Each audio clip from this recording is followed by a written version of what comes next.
O te fia whatalo whamau wholo whantu Samoa lau whasau sauga de vai ngā lea fia ina ua fitu minute ua te ai nei le itu la. E wha i le tautua wha wau ma le tautua whai pia a lau Blue TV. A mai sura prokolame o le tauta ia e whaivaro tātou o tiru o tauta ia e barabaruia. Ia, i le rei fo ia fiafio le ulu a ia so le masina lona fitu o le rei tausanga. Po o le masina o iulai, ioi. Aso mua le rei. Ia mātou le whaitau aso, ia mātou fo i nei. E ni usila dei ia wau te loa o le aso sa patu le aso sa le nei ia Amerika ma lātou fo i territory ma stete te tasi. Ia mane nā fo i tū o le lalolangi. Ia ai o le aso mua le nei o le masina lona fitu o le dei tausanga lua afe, lua se fulu ma le wha. O le tō o le dei asiata whale malu pio vauliko, le fo o se e mai pe au mangaru le ea. Ia se i o tātou militino, ia mo tātou murumuru au foe. Ia wa foe le toe.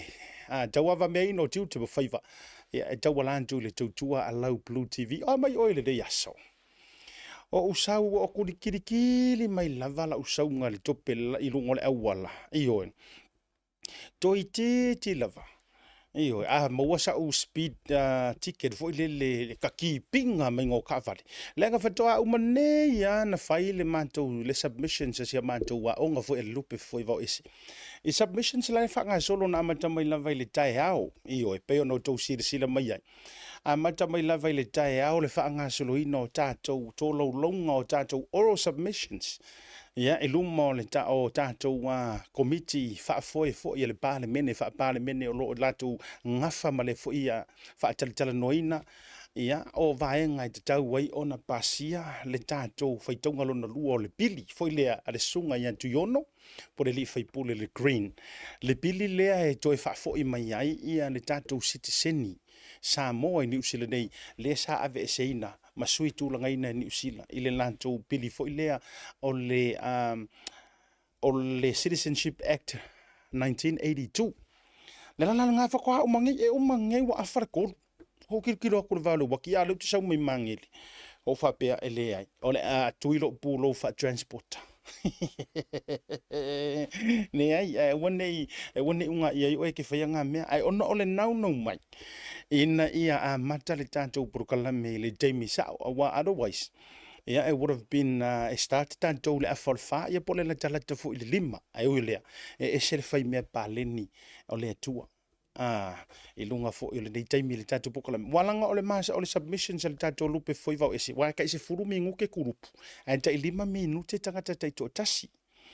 O le matou taimila, sa whatūlanga sa o mai i le 240. O le lua, o le fast food e te ai le lua anga i le 5 se furu e te ai le lua. Ia ai peita, i whatoa a matana nei matou. Ua kuata e te ai le tolu. E wala tila le ananda te isfuru minute ia whaupopo i mga i whisiri makaringa nga mawar ka isfuru 5. Ia whatoa mai ai la ui o lea.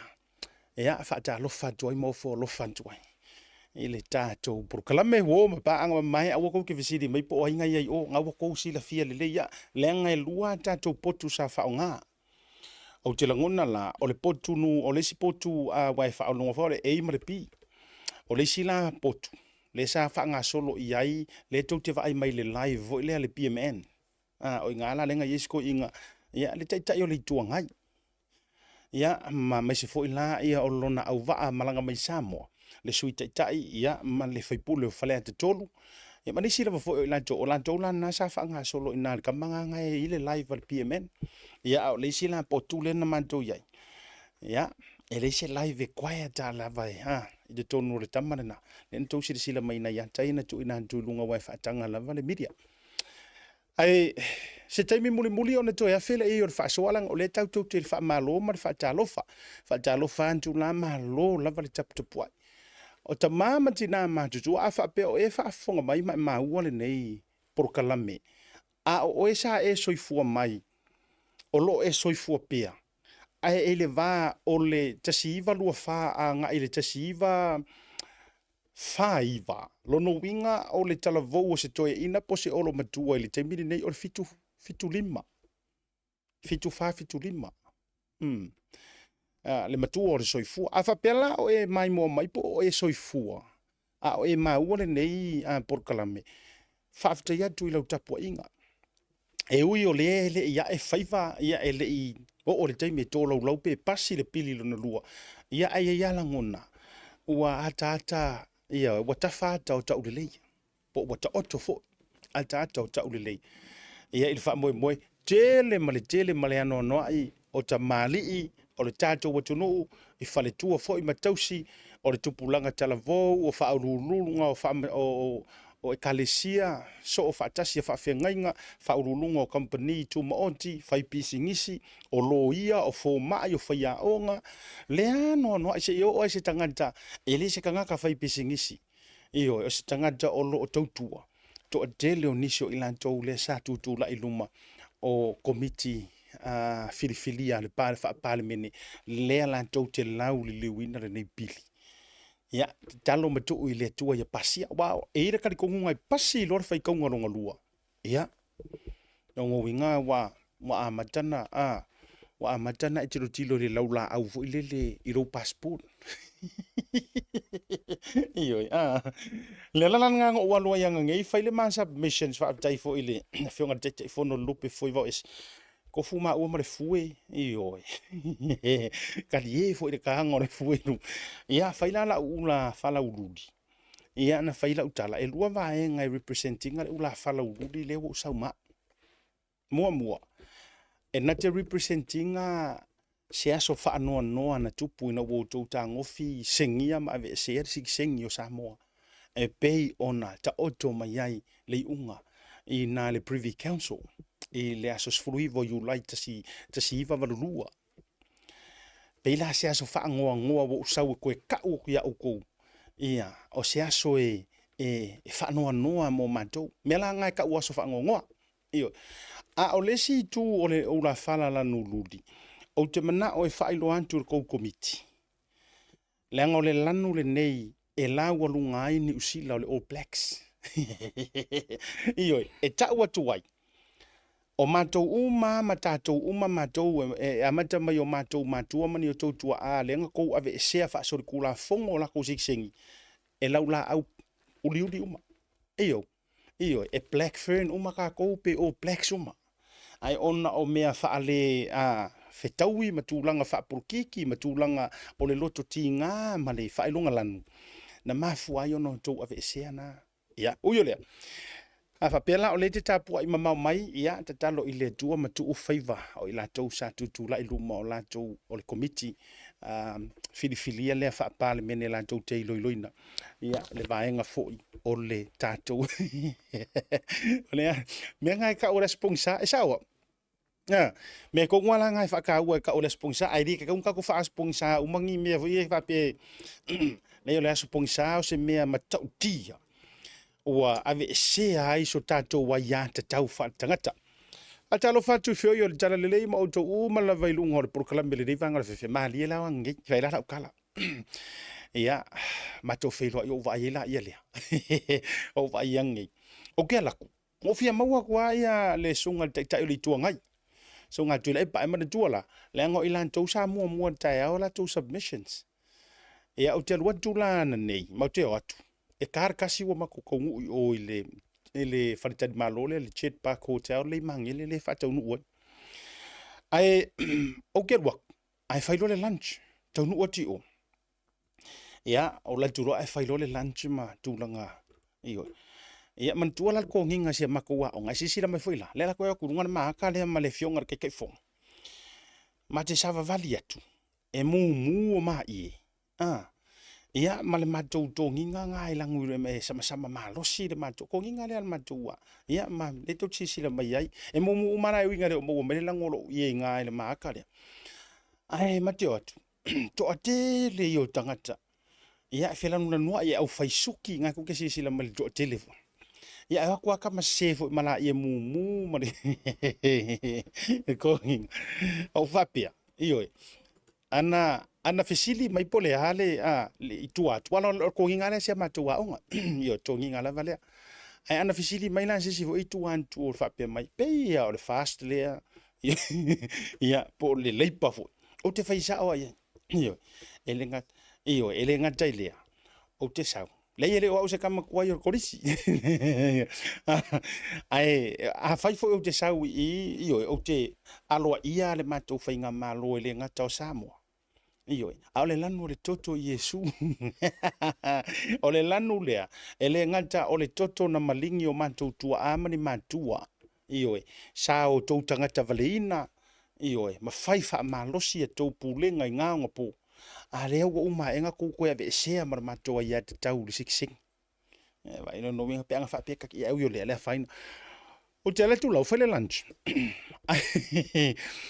ai na ia o ia ka malo le ala pule rimoni ia fi sa ia o sole o fe kau ia o ia matou fe ro ai fo i mana inisia o tu stala ai o ka malo le pule sidio lo pe matou fe ro ai o ma le pule sidio le ngali ia le sunga ya ngango male masiona fartua ya hana silava matou fe ro ai o nge e ia la marka ngaka le ango ka fa longo e fo i kala nga lau mangu ia fa pe ka ika i o ia fa tala na ave solo savili a le lango ko va ai yang o le ia o la ma lo si ka ma lo ma so i fu pe o ka ma lo akango e ro va ai en tu ana nei i ke ko fu ko e fa sa ka i ko fu ko ku sa fa i o marco akele a ben uai o la kua o wal matou fa solo le mea ai ma matou tala noa tu lava mana i fa fenga inga o wa ai ku ro disi laula ara sa o fa pe me e ali o le sunga le to ina fa sala lau ya ata noa le te va i po sa o lo va ingi ki o se lo va ya o wala o tu lo i ai fatua I want to make sure pe really just to reconfirm ki wa se ga ka le ya sa o la va sunga ya le fa sala ya o la tu lo ma fa talo fa o la tulo ma fatalo fa ku fa tai lenga leo le tu mo fa tai o le wa mo wale ma lo si de o fo ko inga ya alor kadingo lo sua ma tulanga fa pena e la iska ka ngo vai fo ia nei te lo e ta wa ia le sunga ta mai tai le fale tu ia wa ngo ke le o te lo ia lon tulanga fa lo ia po to lo ia lava o te I'm not sure ai sa ko vai ala le far ku ta later ya nanga boka ka wala ngo ko faile ai ngol ta mai ta ya ai pe on ai pe na well known mail te milina ya kota io ya visi kota o fa pe I'm not sure por ka le ai pasia e manjolu mala mo te sa fa ya mako o fa pe okay ya nala ya majo feilo ai male to tele telo fa anisi ia mana tua mai la sa mo le vai ngale si fa kura ukala ele mato yai ona nei fa tai fo ia wala ngai le ngi fainga vai nga fa u fai ele ngi fainga fa porkiki ai o le tato wo tau te tu fa tas inga ia pasir vai ngale kulanga nga ka ko e mo ia lai pi e furi ala ukaringa ole e ka furi mare kua ma ka furi da ukaringa ole sides ai ore te milia ia e tu fa tasi u malava e tasi le tato mau tato te unai ina ia pasi le tato bili ma le tau fainga olo ia mana tua mai fo e se a me awa ngoka ka va ai ku fo ia ngai isi ngai fa finge nga se fa kura ka kala soli e ka ke vai ko ala maka aka mai si ka ngaka e peila o ngoi o te tau atua to le vai ko nge isi fa fingenga so le ko ya ko uru mai lalo makari ia wa mata fa wa ala e ke ale a maka ke kele yo sa mo tu la sa mo la maka mai lu mo of ia malato ie fo ie le mau le kasu a ko vai ko ngai foringa so le e maka aka ili mongiang ia e maka aka ile ala pule ma fa ku le winga la tala tanga tale le te tele mai lunga ma i tulanga fina nga fa por kiki e maka aka mai ia fuia vai di ngango ma hananga ngi a lo ma ku wala ia ka kilo ma sa anga kareva ia ku ai maka piko e apa u ila loi ala fa ai si fa pe fuila au le ia le ngango fa ia oke kami me mana uipu mea ai. E se ia lo uma merko oke. So leo vai aku de silo maku kuanga pe ruanga ngai ofu mai ofu nga sa mo tu la sa mo. Mai. Tori. Ko ke au aku. Ea. Esa oi fa finge. Ea nga kamisa. Ka fiolai. Ta fiolai ta ino nei mea. Faafetaia lo'oloto le ala foi leu te faafetai si a'u le tofa ia mata'afa toluono ia o ia o le sui ta'ita'i o le fono faufautua faafetai fo'i le fioga le to'atoli'i ia tofilau Ted Stanley ia ma le mafutaga a le fono faufautua ioe ma i se fo'i le suga ia savea ma koe ai uma ai o agei Peseta El Harrington faafetai fo'i i le presidente o le politaʻitaʻi fono o le Pacific Leadership Forum tofatele ai Edwin Putney ia ma le Asa Foundations fo'i sa iai le fioga ia tofilau Esther Tevaga ia pe fo'i le fioga tuala ia ma le latou fo'i auva'a faafetai fo'i i le taʻitaʻi fono le itu Samoa tae faiva le fionga i afpula i semi i o fionga le loli. Ai mai se fo'i la ia o le fionga ia paito malifi. E ma siona fo'i wharitua, ma le toa tele lava o nisi sa o tapa ai ang nei. Ai le ngata i lea o le fono tuu whaatasi whawhia ngainga. Na i to ina malolo manu malo ia o to ina o le fionga i le sea ia paulo ma siona wharitua ia o whaife au sinia. Ya, matulanga mo whapena i misi ia te itasisi. Whaafetai lava, ia, i le whengarenga inga le lei. Ai pingo ka whaiak, soli. One si o lau tala le lau whaia tu nei langono mea na ova ai ei. O tauti nā matamaitai. Se kau fōringa, kurau wa se wakura ukala lea. Keilo oe, e sili aku le lau maka aka li i o kamaloloa ma le friendly. Whether you like it or not. E sili aku le maka aka. A o kou ngei kinga. Ai se whakoala o kala kulou e le a fia fua matangi. O le kou wha ako pumisa ia ma kou pupula. Se e rongo fia al mone mor kaka whai kakala. Ioi. E longo fia le mone mole tina. O lana lava lea mausa o le wha atupu vevesi e whautua le i longo o lua. Esu e mea o ngare pupula. Ioi. O ngei lau vai ngei. E ka ke longo fia, sorry. E pinga nga misa ai e vai ngai ko inga. O teilo, I don't have to mention your name. O teilo le leia nei tamama nei to ina HRPP. Teilo fo ina to ina fast. But aranga ngai. Nga mako minko whaakasi uma. Io e whakaalofa, like I said. Danga ka ue lo loko le tala lea Samoa. Nga mafua nga mawhai nga kako fasia konga makuri ese ma Samoa. O le kaimia nga kako loko nga kasiai. Nga mafua i loa nga mawhai nga fasi e kama ia. Le nga amaka mai kuai mukia keli. Maloto pu e. Nga amaka mai ingare whainga. Ia ai kuli mai ama wha au au. E kama ia kunga mawhaka masavea. Ioi. O le taimi lava na tātou loko nga kasi ai. Nga mawhai longa ko furia maunga. O le maunga kele a nga o konga. Ioi. Langa i lele se a kungu e la ikiki e kele a kuai Samoa ai o mai pūle a kako. O le winga lao la utala. O le ala leina fatula utala na nei. Walanga o ke la kua mako mingo faso o ko faso atua ia matatua.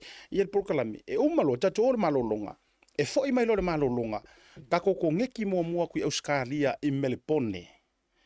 E maua mai se o tonga le whaare lave foi le sa tula i mai le vaso te nei.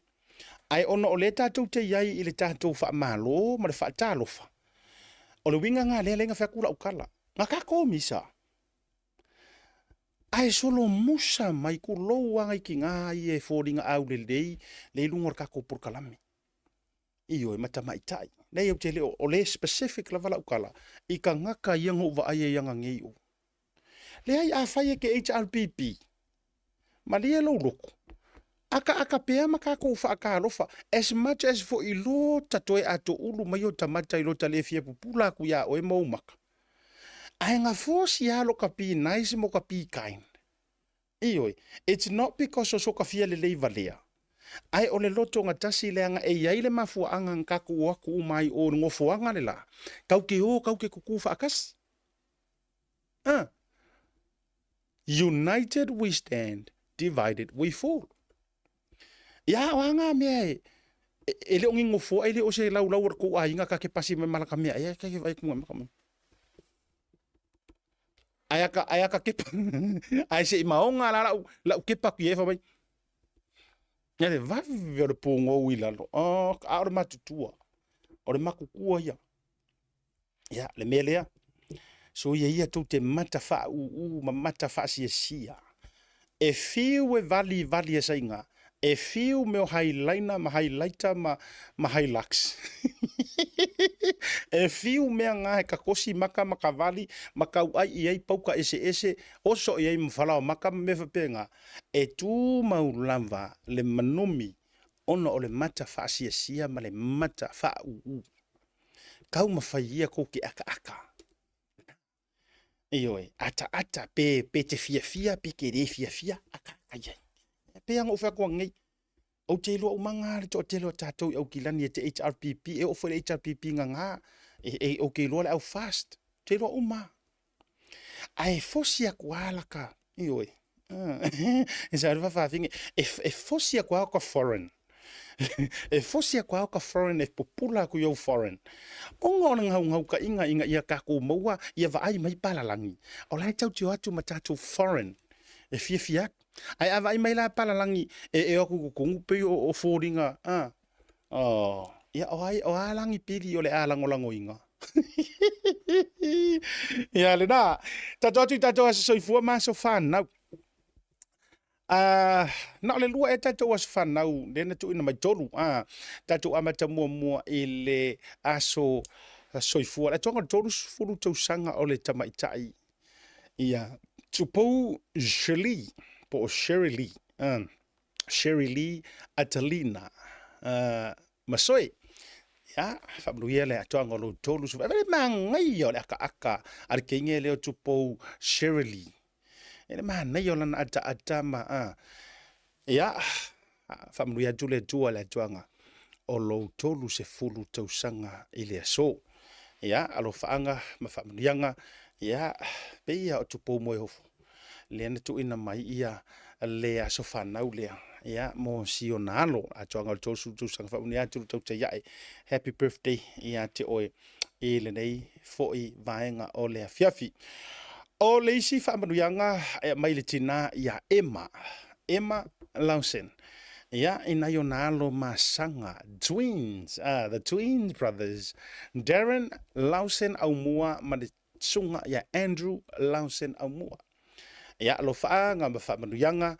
ia mai o matua mai se si o lua tina pleina ia o tu fafine mai se fo oso ainga angles ma antis ia ma tu ainga le ngata o America ia ai o so se tafa o le nike lope fa se si fo lo faanga va tu nel tato tu te ia fa manuia le tua mai se fo ia te o lua ta i lua se fulu ma le tolu o lua tu sanga ese le kingo le lei o ngai masanga ya talo le tu ini si tau sanga se tele o soifua o isi tātou whamurianga o le atonga o le fitu se furu ma le valu tu sanga o le vionga ia anai misa pira anai ia le fionga le whaalolonga le fionga le la auna fausia atonga o le fitu su ma le valu tu sanga i le so ia le talo lava whaafitai ai le tua ia ono o le ola ma le malosi ia me se foi ola na fa malolonga ma le puipui ngai lo soifua i le tautuai no ainga nuu e kalesia ia me se foi o faiva fa le tama te tonu le ainga alo fanga fa burianga mai le tautai ia asiata ma tatou pulenga le Blue TV ia mai anai foi mono mantena nai ia me se foi le flitua ia Sahara ma le fanau ia ainga ma lava ma le ufinga ruenga le Blue TV ia mo o foi le tama pelina a toanga le fitu su ma le valu tu sanga ile so ia manisi o ila toua fa mnuia ia ile tua le nei taso ia o lua ia so ia so mo yu lai ia matou nei ile usile dei ia afa pe o lo atoa i lo waso soifua ia o le aso fia la ia fa mnuia tu asiata ma le tatou proclame ile ia te oi ia me se foi o fianga au te so nau le paki ina te wai u fa le tonu ia ona vea lea mali wale fia ile fa no tato atu malolonga a foi mai o le a fa felo ai ia le fionga ia te Anthony ilunga o le tatou proclame o le sui o le mafutanga ia so faatasi foʻi inā i me le pone ia po i latou o loo toʻai taunuu iai e tatou tamafanau i galuega faavaitaimi a le gata i lea o le pasifika ia auā se tatou faatalitalanoaga e tusa o le faalavelave lea sa tulaʻi mai le veasoni teʻanei tatou atu le malologa.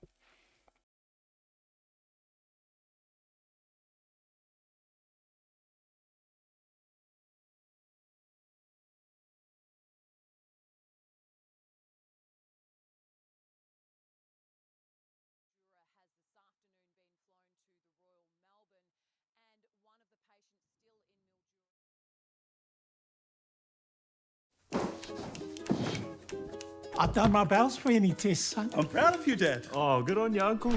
Easy, isn't it, dear? I'll post it for you right now. Take another, son. Let's go!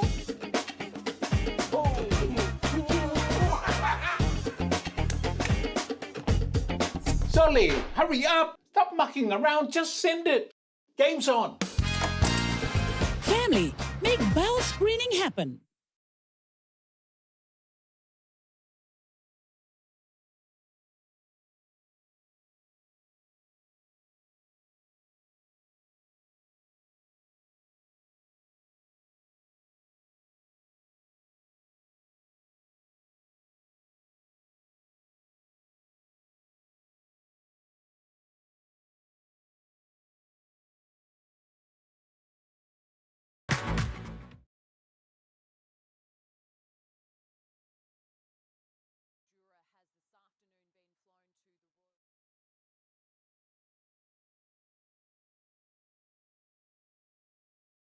Mo le whaongaina o le talo for voucher.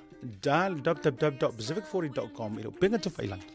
O le whiriwhiri leo le au nanga i te whia whaongaina e pei o whātaunga, prepaid, pili o le vai, pili o le mōli, e mwhaiwhana u tuai le ta avale le ngata whailea. Tūlanga tau i tau mafa, ia po se keke o le whaipoiponga māso whanau, e mwhaiwhoi ona okai, tau o le whausi eino whale, mauta malawa i Samoa. A mai ona whiriwhiri le au nanga i te manau ia, ona o omi leo. Ona filifili leo le whaleoloa ma le nuu o lo iai le nei whaleoloa. Mautinoa ua sa o le lei le whaleoloa ma le nuu. Filifili leo whai o le talo whawauta e te fia whaatawina. Mai le tolu se furu fitu se furu se lau tala e o atu lava i le lima se lau lima se furu tala. Ona filifili leo o le upu check out e wha mautu wai lau whaatau. Ma le tua, whaatu mua o wha maunga i peo lo swafa antoa i meli po se numero le telefoni e maise o le tuatusi. Mo lo ainga i Samoa, ma le tua, whaatu mua le swafa ma le numero le telefoni. E lua awale mfona e tutongi na ilo whaatau. O lo avanoa le online banking mo New Zealand, ma le Visa card, ma le debit card mo so o se vaenga o le lalangi. A mai aloa, ona submit le o lau whaatau. O le temi la vai mai ai lau whaatau, o le awhiti se wha ai loilo i lo ainga i Samoa, e alai se whi autustusia i le telefoni po o le imeli. E wha mautu wai le whaatau.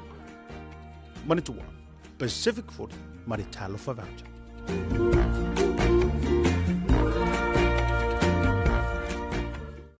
Te mura wati lea ua tolu suma 5 minuti au te nei le itu la e wha i le tautua wha wawa lau Blue TV e maisi o le porokalame.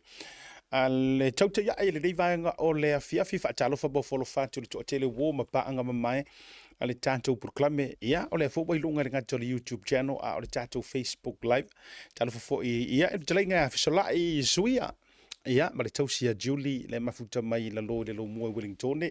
Wha malo fō i le maranga manuia i le tō wha whisola i Ray. Ia, la tō i le ea ma le la tō i le vasa, me se fōto e taliu mai. Ia, po le a fō i le nau e fia no nofo i Samoa, mo se temi umi, ia ai a vili atu loa le tina o le ainga wan taun toi o so le vaam sau.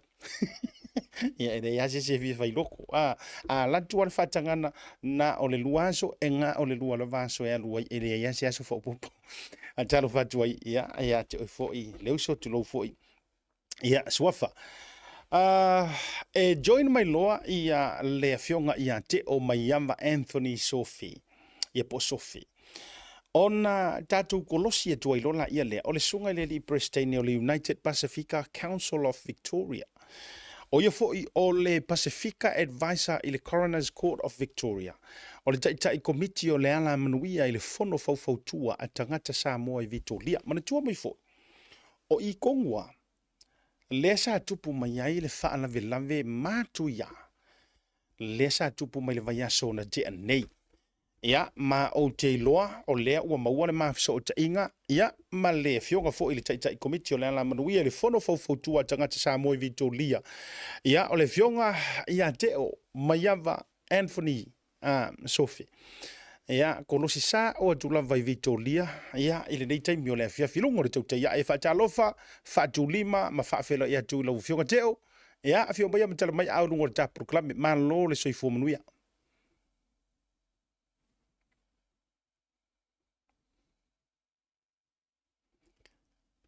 Ia li whatono tātou po kalame tauta iae, ia whiwhia lava foi e whatalo whātu paia malu tātou atunu, paanga mawo o le tātou po kalame. Ia, talofa lava. Ia, manatua le a, ia I vaatapu sa mo whainga le avea, le ngafa tauri maina foi, ia, se ngangana vai a Asia tanei, ai ono le nau lava foi na ia whaasau umalu taimi. Awale ta whaatalitala noanga. Ia ale ute vavai e tunga I jele o tu te tele ma to whela ngole tangata malo na whaasino manga. Ai lau fionga te o, ia, sauno ia ai toi whaamapu e walanga o lewa o ta ule atunu. Ia ai le ia le tautino le soro le tamaloa. I lau matafa I tonu lava. A o ta iai le tāpuru kalame. Ia ma le sootanga o lau ngā luenga po os la tau ngā luenga. A ngā I le vaia o nei tātou tama whanau o lo au to vaatu malanga manga luenga whawai teimi whamune mole lava lo fionga. Ia, whaftai mo le whawhasili. Iei nei tō whinga tā ua, wa whamanuia ina le tua. Ia o tātou au auna le ato toa, a wawanoa mai le tua. Ia o le Presidente o le fono awa o le Pasifika I te tono Victoria, longa winga o fono fautua atunu Pasifika motu SS tu fatasi ia leo te iai wa vea Presidente I le taiminei o te iai foi te tonu o le fono fautua a tangata Samoa I te tono Victoria o lo taitai ina le fionga ia le malu fatau. Ia I le komiti e tā ua le ala manuia leo te ngalui ai. Vea foi au o le Pacifica Advisor I le Coroner's Court. Ia po le matanga luenga lea malo e vaia tino maliu. Ese mai le whalimai. Ia o le si vainga leo te ngalui ai I le Melbourne Storm o le Pacifica Advisor. E te tono leo malosi leo mātou ni Melbourne. O le Melbourne Storm, ia vea foi au ma se toina le karisia sofitu toia fio mai, ia o se tali atu nā I le awa mal whaaloalo, whaatai. Malo whaatai, ia, o le nā u whaafonga buka Samoa, o le ka maloa e le se ka mai ka ngaka, ka maloa le fionga ia te. Ia, a tonu fo ila e tātou te mo miani nei fisosoni ngai matamata I ta longa I o le Melbourne Storm, longa winga kau ke ui uma fo ia te. Ia, ai ui o lea. O le a tau loa I le vaenga o mo manatu e awa I ona ta patu lia le tatai so fina ngalo wha mo le teo. E le to e nama le laina le wha la vele sa jula I mai. Vai yaso le na tene. E ma whai ana e sau no mai, o le tele o na ua reporti mai fo I a news a o do a mainstream media si nai au se tali. Ai pei e to a le tai pe a fofonga mai ia e lau fionga fo. O le a le mea na tupu ai o le a fo I le mafuanga ua tupu ai lea whaalave ia ai o le a se update o le nei taimi whaamore to alo fionga teo. Whaftai matango while vesiri lau to wha siata. O te iloa o te leto e ta pase tiala I tu langa mea na tutupu. O le mea maalie a tu lau ale whaafonganga tatu atunu. You know, the police, po le ministry o leo. Ese le mawae le la to sila mamai moa foi I le vave o le social media ma le alfai media Samoa. Pe wa vave atu le coconut wireless. Le information mo ngia lunga ta kuskaka Samoa. Ai peitai e ye atu la fono I meia tau media pe ona sila fia lau sunga. Ia e ye le fautuanga po le warning a disclaimer to viewers o le la ngia me nea ia o tātou social media e alu whaakanga aso se mea e le se la patainga le se warning ia vai atu e pe ona si fia ngā kako si sila on Facebook ia tu lo wal fa fonga ia o lai tau to mai nei yalo ma fa nau le au fainga luenga ia o lai la vea lesi te tonu ole tato vengi de ia peo tu langa nga ia a tonu wo umana fa salau umana fola fala tu langa le media mena tu tupu ai pe mo au a vea mal periskene o le fono a o Pasifika se ia le manatu mawalunga i le whawhitauli po le whalawelawe nea na tupu tausanga na te atu nei. Na ialo to whaia na maliliu i tu tono lava mato se tete. E le tau whaida fo inisi tu langa ai lunga lava o le whatamanga. Sa whapea wa lava na. Ai ui lava lea o lea lava o lo tutupu whalawelawe lunga le awala. Iai le manatu iai le tape nanga e whaia i le company po le approved employer, po le host employer. Nga i atu i Samoa, e whai le induction, tali tonu o lewa mai a lewa henga. Toi taliu mai mataunu nei Victoria ma Melpongi. E toi whataunu ina le induction ma training nei. I tūlanga tu la fono, o le awala, o le wā matangata, o health and safety to tonu le ngaluenga, ia ma ngaluenga, whai. O loo whaatinoina lea ngaluenga. O le meta ua lea asiata. O le avanoa lea tātou te tala noa. Ia e momoli atu se pe au tāua. Mo tātou lea o lo ola ma soifua taimi nei. A maise lea au whaavai taimi. Lea au ngalue whaavai taimi. You know, we need to send an important message and stress the point about safety. Ese le o langa tu lo le ngutu ma le afi, ese le o langa nei Australia ma New Zealand, sawa tele. A tātou wāwai ia wala, ia ke lele se senga. Pe ngata Samoa le kolu 5 i le fast fulu kilomita. Ia o ingei. E awa nga i le se lau se fulu. So if you're thinking we can discuss many reasons, po le hale mafuanga, po le hale mea. Al mea tā ua o le whea au tā ua le fia mamoli atu, o mai moa ma se sila, ia le tatu atunu. An mai se leo whai ngā luenga whawai taimi tono Australia po whea lava. O le tāua o le stai i tūla fono. O tūla fono lunga le awala. Ia o lea o se ngā luenga. O le fisili lea mo le fono a wau le Pasifika, le fono whakautua Samoa. Whapena tātou le community Samoa. O lo alala mapapa au i nei Australia. Ia e whai se tātou ngā luenga. So o le tāpenanga le fono le Pasifika ma le fono whawhotua. Lewa tāpena ni information sessions ma leo leo. O le tāpena le asosa nei ma le astona i nei Melponi. Nisi o vaenga le fono whawhotua. We need to keep the dialogue. We need to keep the discussion. E le lava le induction ai Samoa ma the initial arrival induction. O me ia tātou te tāpena so se taimi. Opu masani o le atunu. Ia o whanau o manu e whanu e hua la au.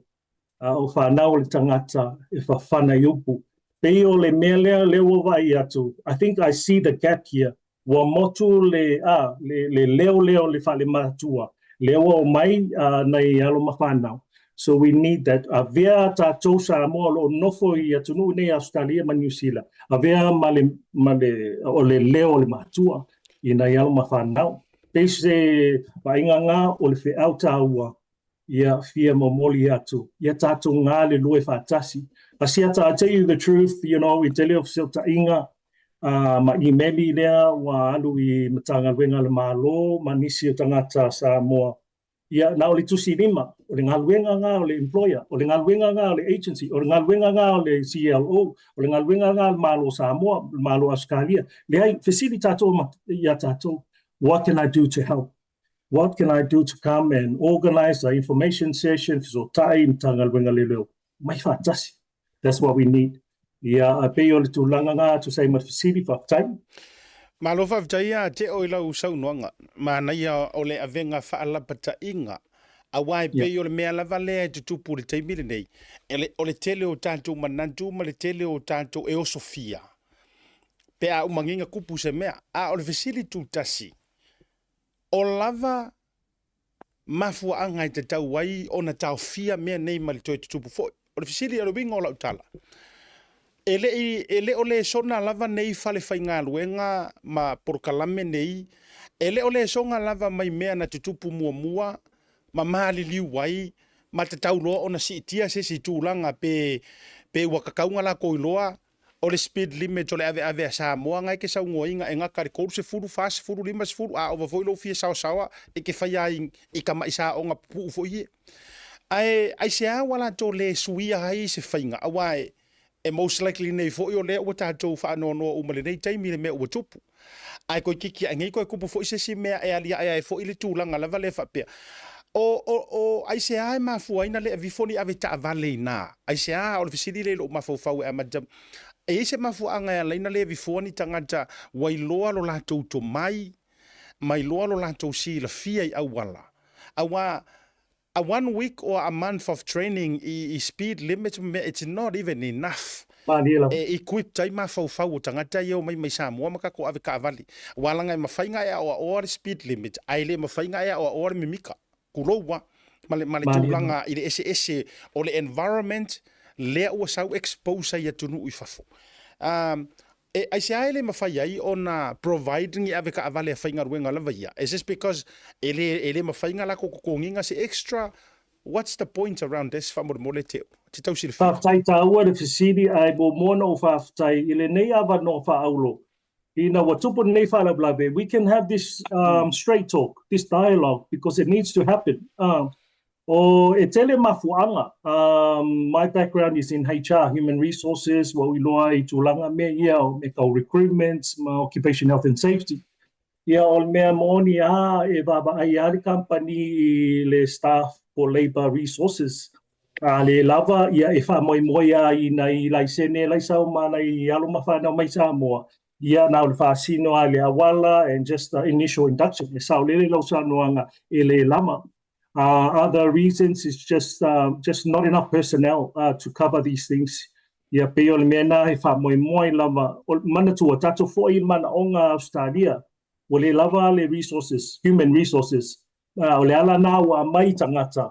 E ave tā vale, alu, piki, I le whama, whale whasipovi. So they need them to be universal, not just to arrive at work and do the work, but they need to drive each other. Ia o se mea tonu wa vele nei whaalablave, ma mea te tau on baba ai, te toa iai le company, ma tele o company. But definitely the message still stays the same. We need this to stop. There's always going to be human error. There's always an opportunity to do better. But like I said, sa whapea le malio na uso na malio tuloa le whafunganga le atunu. Walapa na whiau ma le sono mo tātou. Lea li ia tosi tausanga. Ia le wato I tupu le nei wha le blawe.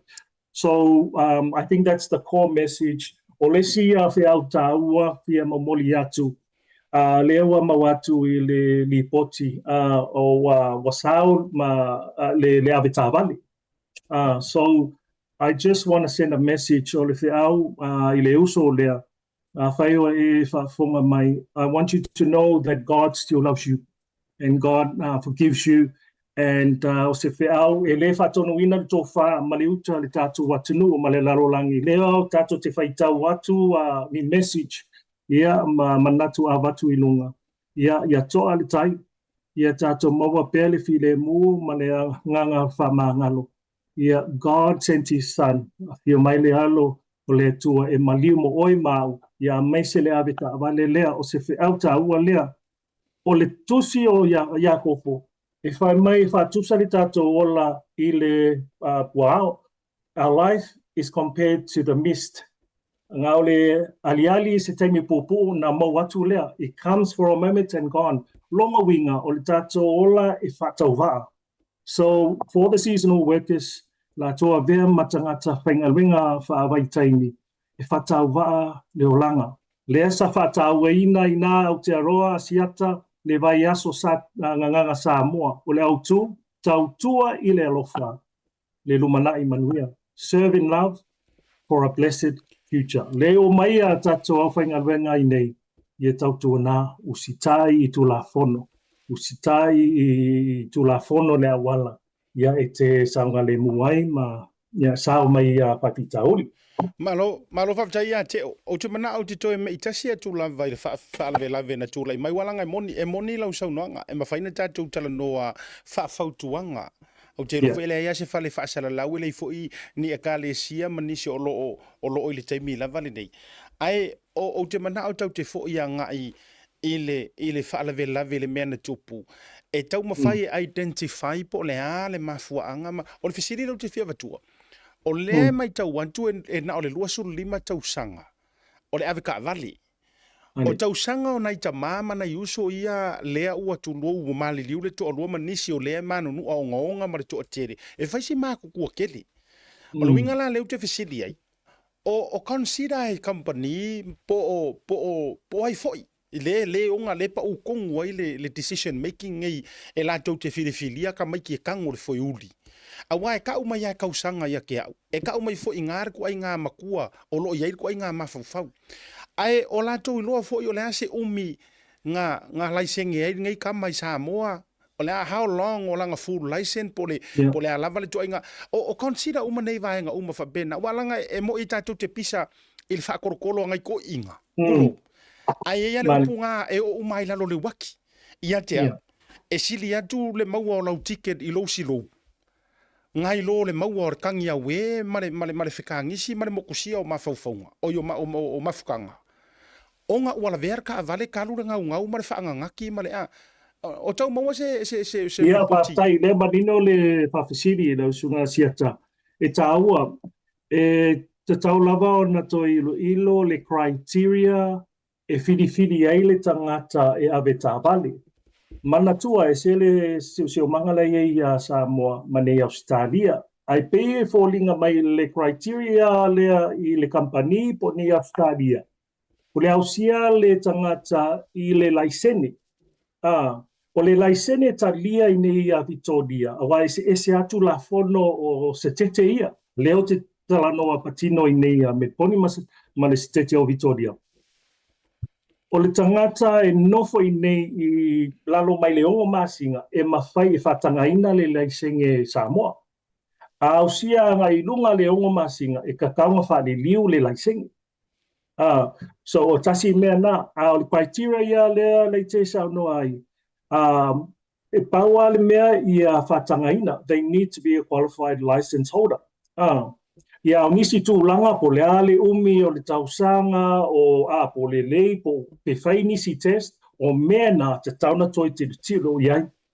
Pe mana ia lo pe lai titi pe matua ai pe o le fōringa mai criteria Australia o le tangata wa iai le laisene.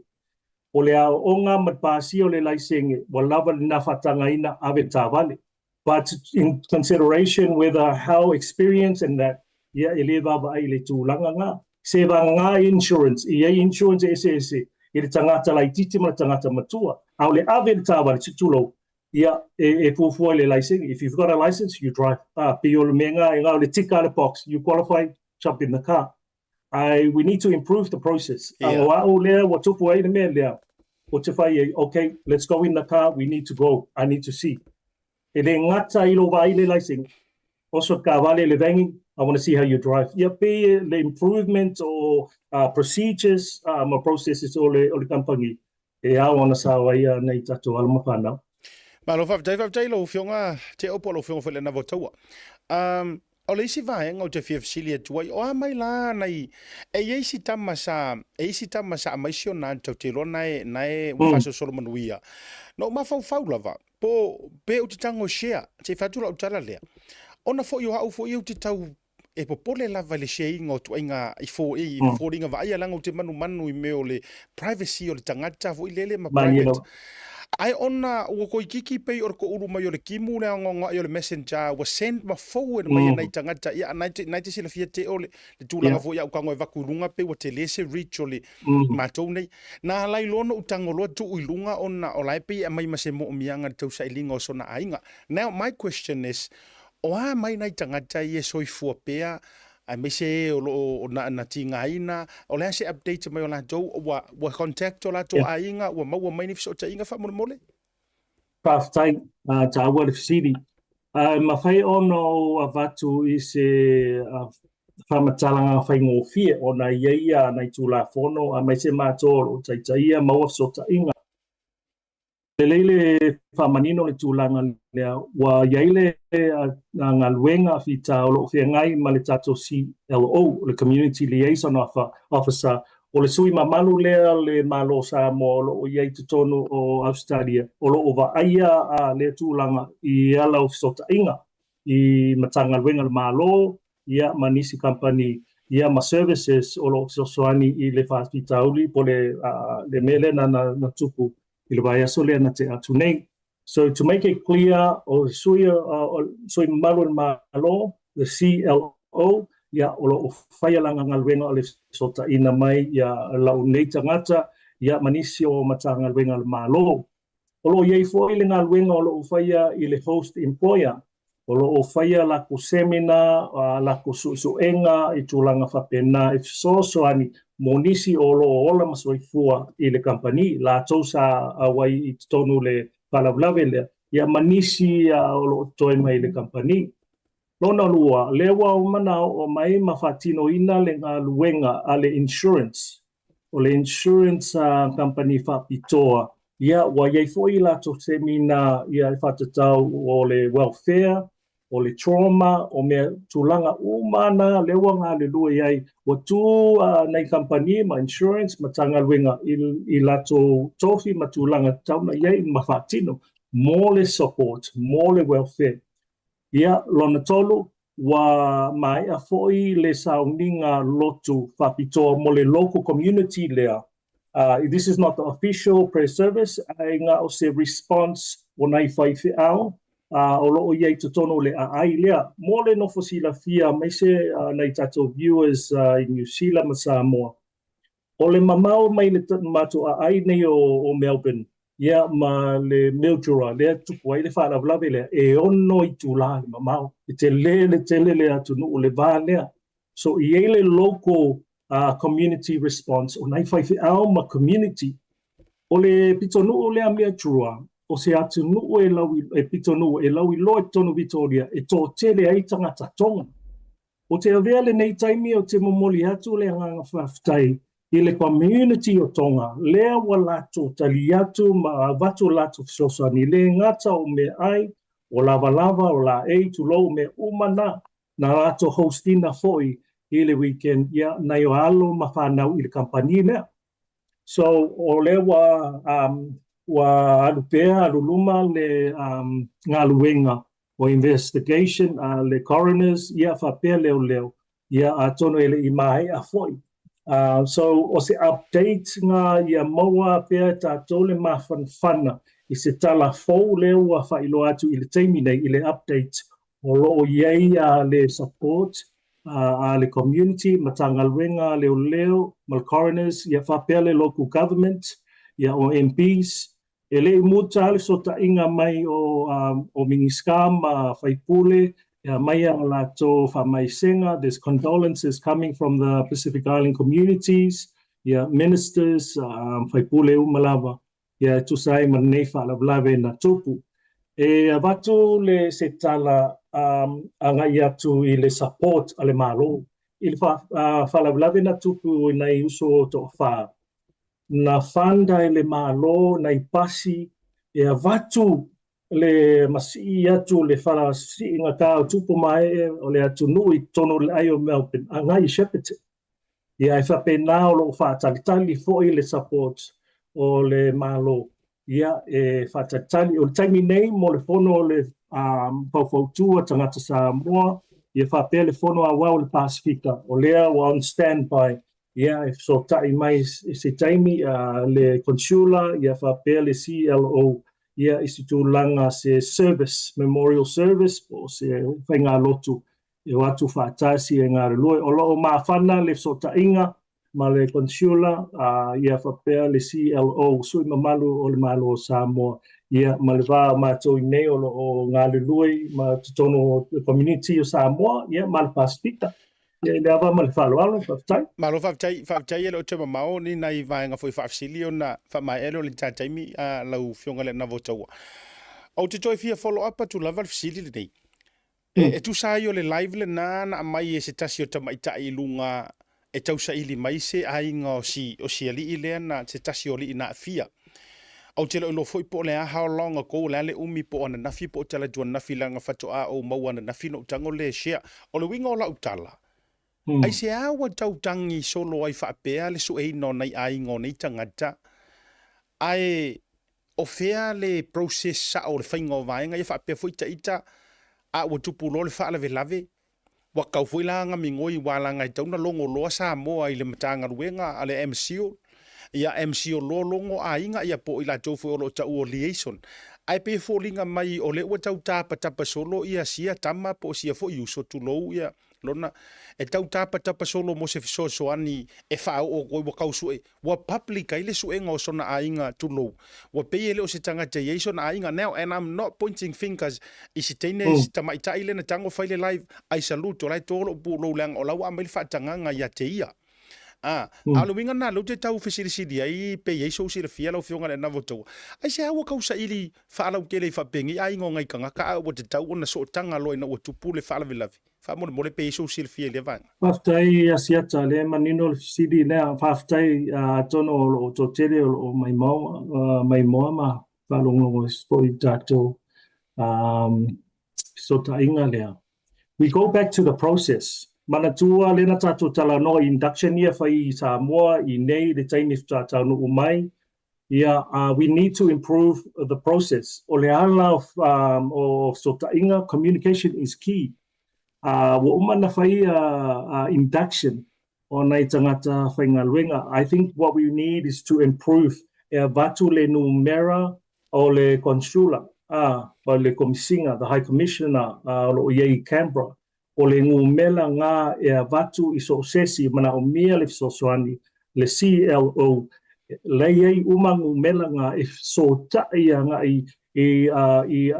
le consular ia po le CLO ona o le ngaluenga nga o sui mamalo sa mo tono Australia e toi so ta I lo sa mo so the consular the CLO has all the next of kin fa finga le o ainga o na yalo mahana ni if so tai e lunga o le malama ma le emotions o ka kusa mo nga kupu fa love ya nga le vabe ale oso I me lenga tai ni la to malama se kulo but a fai e inicio le alfa angalwenga fa vai kai me lo fa funga mai fa mole o le numera mua e ka kaunga stoa e lo ke fongi a fai e leo le lo ngalwenga but you need to have the number of the consular or the high commissioner Samoa Tono Australia o ngai mawa tali masota inga vabe ma Samoa so it's more of I don't understand the context I le live na fai na tamaitai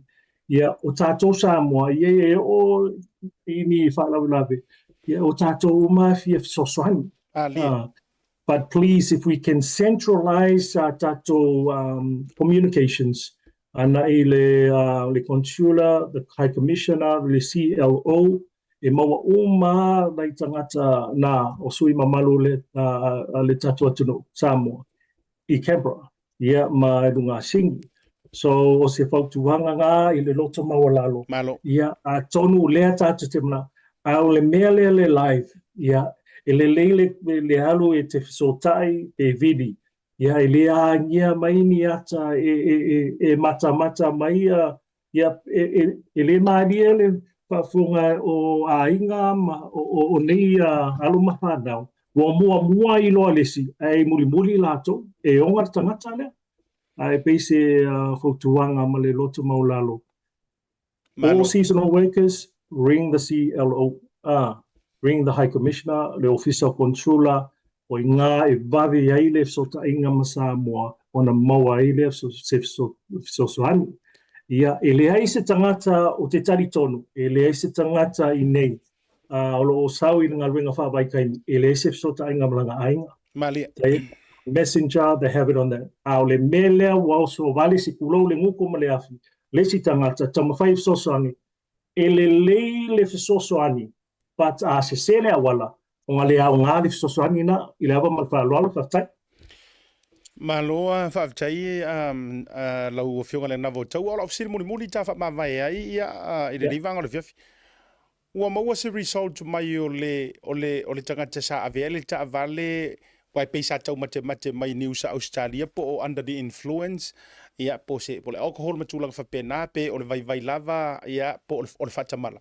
O iei ni vaenga o confirm mai ai ni tūlanga whapena sa tau mate atua nisi whapea pe o ngā fo i po lea. O iei ni whaamauni anga o ia vaenga matulanga whapena mo le sirfia le tātou tunu whamole.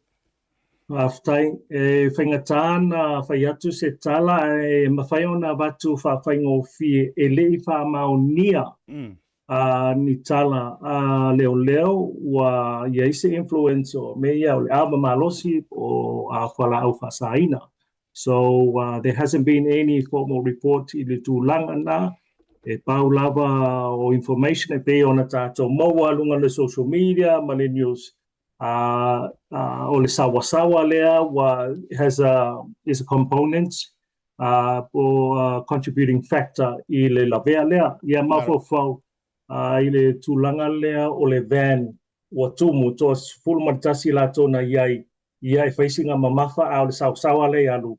It's a recipe for disaster. Yeah. Only one bump in the road, it takes everything off. If we think logically, I also tali atu to say ma le fisiri whawhaingo fia na e lea i se whamaungianga i le teimi nei, i se li poti o mai po lunga le New South Australia i le tūlanga ngana o le masalsalo. You know, usually those are the things that are questioned. Yeah, they are le fisiri ma le manatu na tupu. So just to clarify, o teimi nei, it's only a speed factor contributing to ma le toinga ta vale por sale o le van, to a full maritasi la to, you're looking at speed, you're looking at the vehicle, you're looking at the weight factor, to langa controlling a minivan, ileva matpalalo patai. Malo whaafitai tele lo fionga le na votaua. Ono le tātai mea o telefo i la lo sao. Whaafitai o lea wa whaafonga maua ia le tātou watunu. Ia, e se fo ona i ainga matau ainga o i lantou wa afia. Ia, ono o le lei whaalave lave o mea wa leva ona te tau ona fo ia. O le fisiri ngomela kasi a ngai o la beile lotu. O afia ea ku uai ma maua ai se tari vave. O lea tu ai ngā whaafita huli whaapea o le whaatamala. Ia, matulanga whapena, ai ui o lea. Ia, o lea avatu o tau au mawhanawhana e peo na taita e lau fionga manisi o le tātou community. E eisi tama na fiso o tai mai e le e nofo tonu e le nofo anga lea. Sa fiso o tai mai e tea urve i le weekend. O le tama e ave loli. Lau le tau a tuolo na suafa au te loe umo uvatualanga ti teo sa lau fionga teo. E nofo tonu e le nofo anga lea na tupu i le community lea. Na matua mana ia ma fasoa masia uso e no nofo masia na to lua masia la fana ai ave loli I think more than 15 years o ave loli kama loli ke kele fu ngai o lalai ofa mai lana fisoso ninga na fai mai ia tia upe mfaina ofa o miniska ale wo vatua publicly rungo prokala melini ai masia la ufionga umo vatua la nga details he is willing to help help ia ngai kaku ka mafanga ngai ave ka vale whatever way ma faina lo e fisosoangi mai la wari ia po ai ave ta vale drivers matanga te me samo e offer le free help le e fisosoangi i la ko kula fongo lungo la o tele ia matulanga uma fa pena ai e pe ala utala na fatu mo ta tele fa ma vai te o fu ia faisa sa o ala fa ngor kala ile alu e a o uma me uma ai ave esel malo vale male mika vale ma mea ia o vaenga ia ai ave eseloa se lau pasenge la ngor mele tupu lo te mafufau e folinga mai nga o ka ko wale la veve mai turo e se aka ko vai mai wa ka ko vai ku ngikala wala veve mai fiki la veve mai ko nga la veve mai pai mala fai e uma e ona e tatu ta mafana ma wa ile o soifua ma leola o yo lea ia fa tai Fatai tasi ale abanoa na e pae le tūlanga lea le fisosoani lea. E talia so se fisosoani ai olo o iai pēr fisosoani me tau mafa o la e o mea umana. There's a weekly supply available i tonu me poni. Paulava o le fisota inga. O le tāua le vaenga lea o e pei ona e saunoa iai le Malo Vale. But I just want to make an emphasis on one thing. O lesi contributing factor o le decision making. O nisi vaenga na maua mai I le moli mau o se tasi I sa iai totonu le van lea. Ua tuli le taimi. Ua tuli le taimi ua tuwai. O le whautuanga manu leo tatu te iai runga leng. E le priority lo ngalwenga. O mua lo ola. Saunga le mu, mali. Saunga le mu, your safety is more important. Ia pe o le decision making, e le ngaka ngi induction money training. Mali. I tula fono. But decision making, I me ia tau ngalwenga, so ta inga communication. O tato o na tato tuwai, it's a human error. Okay, we don't need to rush. Vele contributing factor nga lo tuli de taimi male you're rushing. E tupu ai fala blave. Le tupu se fala blave e te maua lo sala. O le tupu lea tau mawhai e se fe lafu isamu. Le la alu anga I sala ia I lunga le awala. So what am I saying? Your life is more important. Your safety is more important than going late. If you're late, you're late. Mali. Call your employer. Vili lo pule. Family atu. O lea mato te tuwai atu. You have to think about it. If there's 11 people, I don't know if they all stay together. Fai o le maota lea po le fale lea o lo nofo aia nei au whainga luenga. We don't know, but I'm just hypothetically speaking. If there's 11 people in one house and there's one shower, they need to wake up very early to get everyone through. Get ready. Factors now. So they need to plan ahead. Fai tō tele, tasi le whataele se tūlo, they need to get up 4 o'clock to leave at 6. Ye taunu o le fitu. So not only understanding the rules, ye nisi factor pe ona sauno ye le Malo Vale matulanga whapena. Ye nisi moli mau, lea na whailoa mai lunga le social media. Na latu tuwai atu ia pe o le mea ngā sawa, ye tuli le taimi. Ai whamon moli. Le taua pe, ai mamafa le pule pe te tuwai. It's better late than never. As long as you get there, e mawhai o nef tōnai, sorry boss, I came late, can I stay back to make up my work? E whaingo fie, but o kako, pe o no whai atu le taimi sola masiata. O le siu manga lei sa mua mangi, e tuku ai whala blave. You think, you have to be there on time. Yes, o whautuanga ngā, be on time, work the whole day. Whangoi, so tai. But please, so tai, if you're running late, awale samsara. Wawan mea ia tau noo, wailonga wenga. O se tala na nei mafiafi, raftai. Malo whaaftai molo taimi. Te talo atu fo I mo o jou, te talo atu mo community, whaaftai fo ia vea fo ile nei taimi o te whaaftai, whaapitoa tuai. I le community Samoa, so o se tafa o le area lea e lata ai le whaafita uli.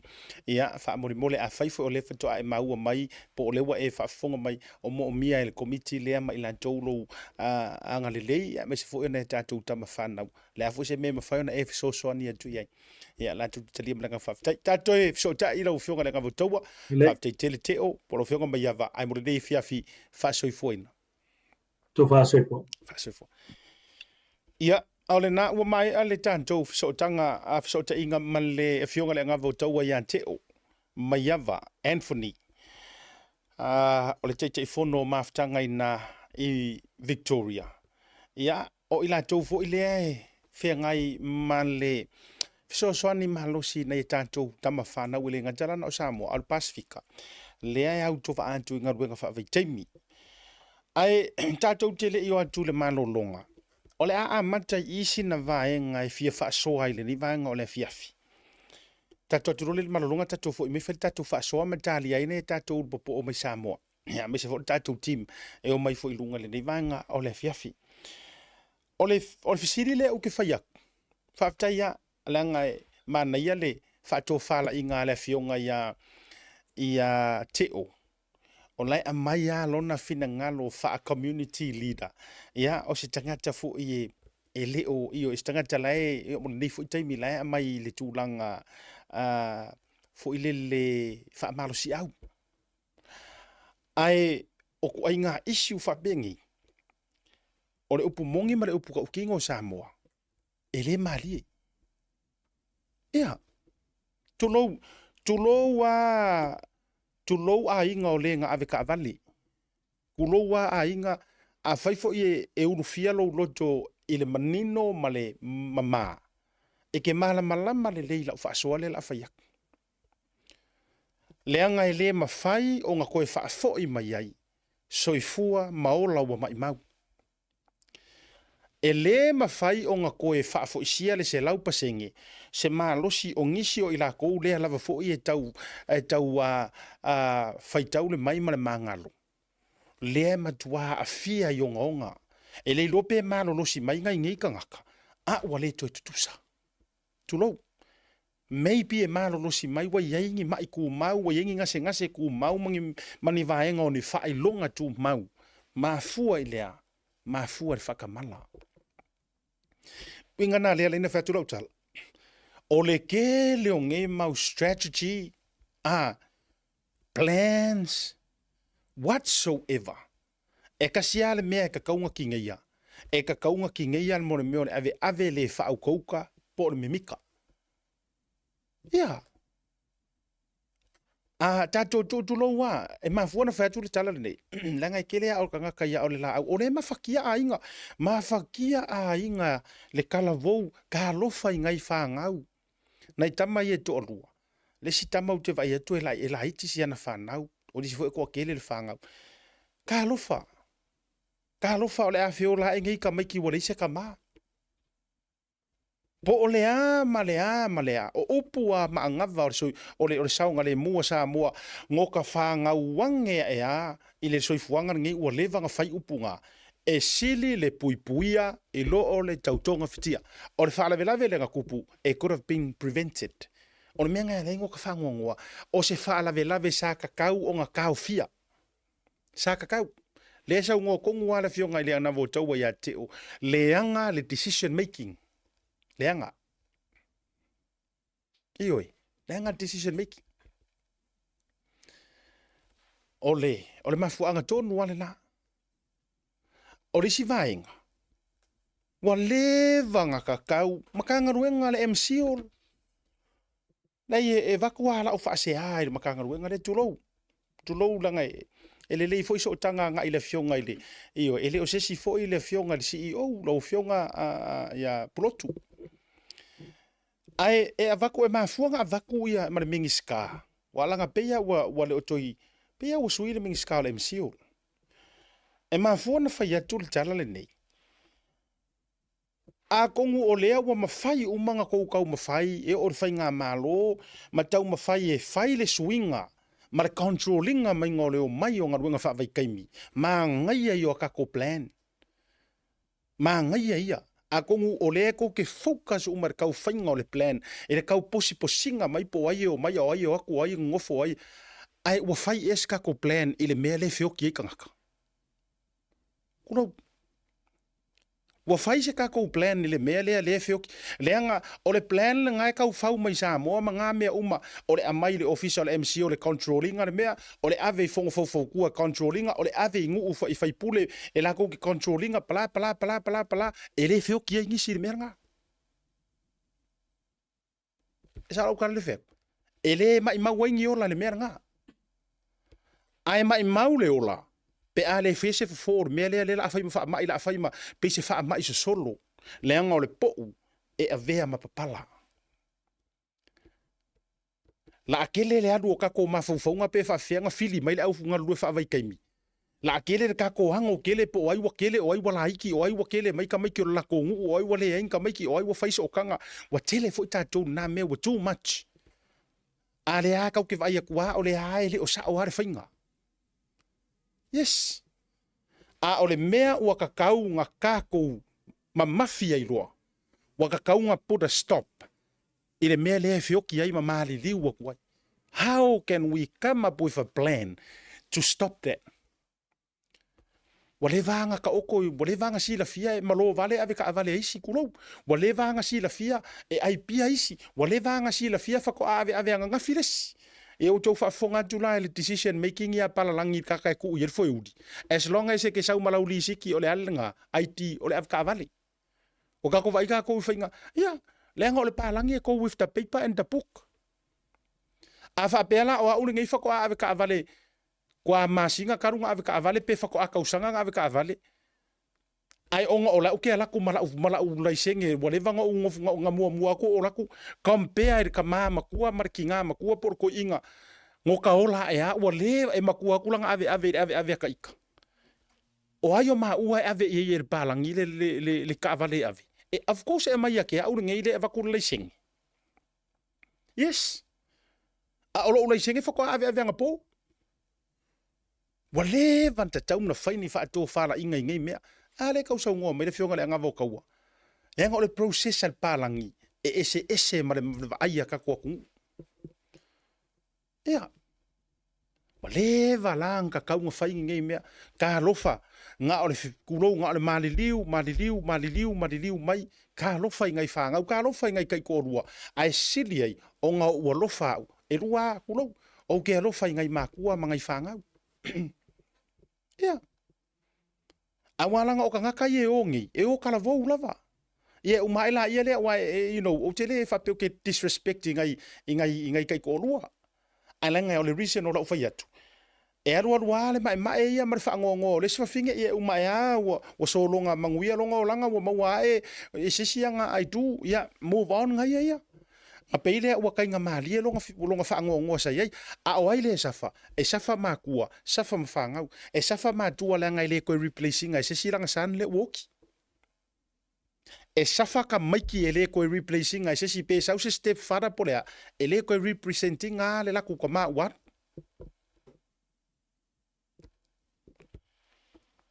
E sa oire kala ka kiri okur malolonga. Ko fa wo ka ko fa so le langa le wo ai to le wo lunga da to auso. Ai sa oi lar kala iska nga kai ka pisangi. Ale ai se fo o le marili wo kanka. E siri de ku. Pia. E siri de ku wala ngai. E le po kulo and I'm not saying this in a way. E le po kampangia. E le po se o lai kele la kokupe. They have a lot of money. Yes. Ele alung ka milionga ka ifia serau milionga me e marili wenga ka kanga kai fa le fa fose. La hawa ya ile la ko process o a ko nga ku pem fainga maua it's peanuts to them. Pi ngaki me nga ya I kanga fa fainga wenga ya. Nga mai ai luma ma ke funga la au saingir siaki maka nga fa ngo mai. Ai uma e fo u malama e kai au. Ko saure si fia se furu, ko saure si fia serau kanga ka mai Samoa, mai Fiki, mai Papua New Guinea, mai Vanuatu, ko saure a koa. The show must carry on. Pa wale mei ka nga kaya, you are replaceable. A o ai ka kaunga look after inga kaku ka ngaka. E iai le kiuke ma makafa yoi, a ka koula vaia. O le winga la lautala, wa kaunga race le pao ngei mea, wa kaunga lifi runga. Awange ave ka avale just a person, e iso ngalai sengi, 6 months e le lava. Le kai nga lava. Ke lola ukala. Ia vifo auskaria ke le mangengi usila. Ko kiki kausanga le lua kausanga. Fako ama faingo ka kawiloa mga ala moka comfortable le aves ka avali. Yes. Leo ke faya ko la ukua saunga wa uye ngengi usila. Opo mongianga ko kiki lua le koru kausanga. Fako ama fainga ka confidence aver ka avali. Ia la avifo la ia ka iongo masinga mga le kai o awala auskaria. E le so ai awala New Zealand. O kamala malako highway. Ia se lau se fulu maybe 120. O ngi usila. Ngar kasiar mako express motorway le leva le fo ngai nga wa se lau se fulu. A o motorway umai e laka mai me e mo ke ia feo ai fo au kau apura ila lo me uma. Ngar se lau wa iwa se fulu valu se fulu fa so mai ngai lalo. Te winga na fa so le vanga le ta tatu mara longa afo mai fa felo ai ele usum ia le welungo le tato wasum ia ma matai na fa lo tele le tato fa so ma fa finga fa mai so ko mengi mai you know mamalu matulanga fa penal tato ngana ia na fa le o te foi la ia le ai to fa o tato fa so pe mai tato fa salong fa business ni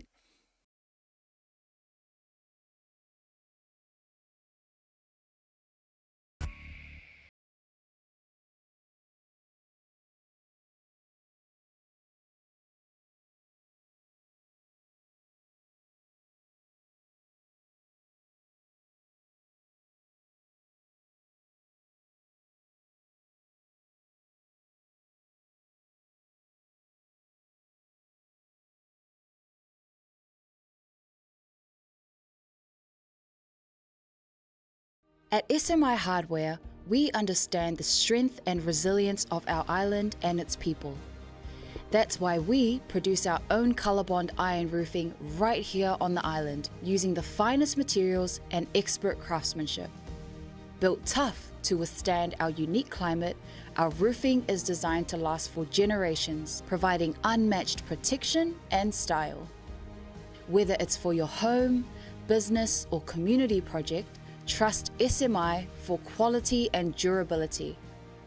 Our ColourBond iron roofing is not only strong and reliable, but also adds a touch of elegance to any structure.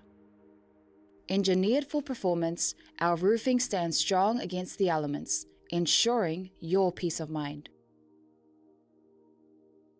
SMI Hardware, where strength meets style. Proudly Pacific, proudly local. Visit us today to find out more and see why ColourBond iron roofing is the perfect choice for your next project. Mo le whaongai no le talo for voucher. Dal www.pacific40.com ilo pinga to whailangi. O na whiriwhiri leo le au nanga i te whia whaongai na e pei o whatonga, prepaid, bilio re vai, bilio re moli, e mwhaiwhona utuai le ta avale le ngata whailea. Tūlanga tau I tau mafa, ia po se keke o re whaipoiponga maso whanau, e mwhaifoi ona okai, tau o re whausia ino whale, mauta malawa I Samoa. A mai ona whiriwhiri le au nanga I te manau ona o omi leo. Ona whiriwhiri leo le whalaoloa ma le nuu olo iai le nei whalaoloa, mautinoa ua sa o le lei le whalaoloa ma le nuu. Whiriwhiri leo whai o le talo whakauta te whia whatawina, mai le tolu se furu fetu se furu se lautala e o atu lava I le lima se lau lima se futala. Ona whiriwhiri leo o le upu check-out e whamautu wai lau whatamu. Maratua, whatu mo whamau maunga I peo lo swafa antoa I meli po se numero le telefoni e maisho le tuatusi. Molo ainga I Samoa, manatua, whatu mo le swafa ma le numero le telefoni. E lua awale mfona e tutongi na ilo whatau. Olo o avanoa le online banking mo New Zealand, ma le visa card, ma le debit card mo so o se vainga o le lalangi. A mai aloa, ona submit leo o lau whatau. O le teimi la vai mai ai lau whatau, o le awhiti se wha ai loilo ilo ainga I Samoa, e alai se whi autustusia I le telefoni po o le emaili. E wha mautu wai le whatau. Manatua, Pacific 40, ma le talo whavauta.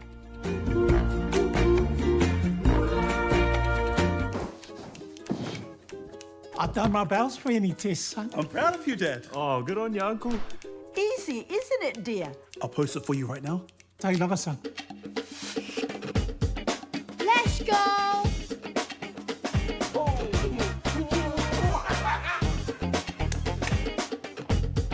Solly, hurry up! Stop mucking around, just send it. Game's on. Family, make bowel screening happen. Toe whaatalo whale te hiu proklame malolonga le wa awhetonu le tūla e lima ai o tali ai leisi mai ngā le au Charlene rungo le tatou proklame. E wha malulua jo le whatua uwa ia tu nei le tusi whaanoia le tatou tama o moon ia po le sunga ia mau. O lai wha mai u wha malulu mai wa toe Russia tu o le malai wale le o le mele i ka kamanga o le Russia le mele wa iei nei. Toe Russia le malai wale le whaatalina o nei malo fo ia tu le usunga fono. Ale me tisi. Ia le ia na malo e avenga isi usenga le lai fa malulu mai ai. A le talia le sita urupo o fata ma o le ainga sa urupo po. Ia le e fionga ia lupe matasila pe join mai. Le anga o le te ana le lai le taiao. Sa au tom fai fiso ta ia tu le fionga ia lupe matasila o no stasi fo i o customer sa fia fai se fatau ma se oka. Ai tali mai le tamalo o lai fa fsa nga I mali I ma matai o le fionga o poutasi. Ke le iloa lan po se whako e se ngar kama po le avenga o se oka. Ai ui o lea, o te fia whailo atu, o le ua mua mai le sa. Ia le sa fo lau o le au, ai ar ngei piko ngu o mere pongi, wa umaku lesi mere pongi, a le ua saurunga lesi mere pongi. Ia, the one and only Elvis Molly, ia, a.k.a. Mr. Wang, I runga le tātou proklame. Talo wha, malor se fo manuia lau whaututanga tui vasa le nei vaenga o le fiafi o a mai. Ia.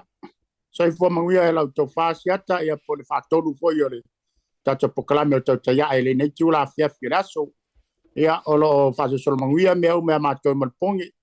Ia e ui lava o ngā o whalawelawe o lo tupu. Ia olo i lava le au whamalmalu tato tapau sirio de langi. Ia I lo tau soifua masi o matu o nei. Lo manguia mea uma e whatalo whatu nei vaenga raso. Ia talo whalava. ia tatou foi fatalo falaga leo le o lo te vai atu yo la e pe falling mai nga e asia si le mele nga ko pole fala ve lave wala nga o te vai atu pe o le wa e la e fa leo foi le ai dungo le wala e te tau mai o leo mo te fa so ai le tulanga o le fala ve lave le sa tu le mai ia ina ia te o tou nei tama whanau fo ele atunu o lo malanga tu inga ruga whawaitai.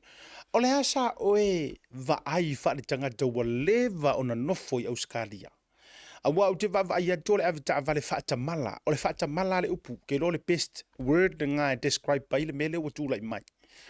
Ia ai o le tasi a watu lasi lava le neitu inga whawhitauri. O le a se whina ngalo mas whato whala inga tui vasai le vanga.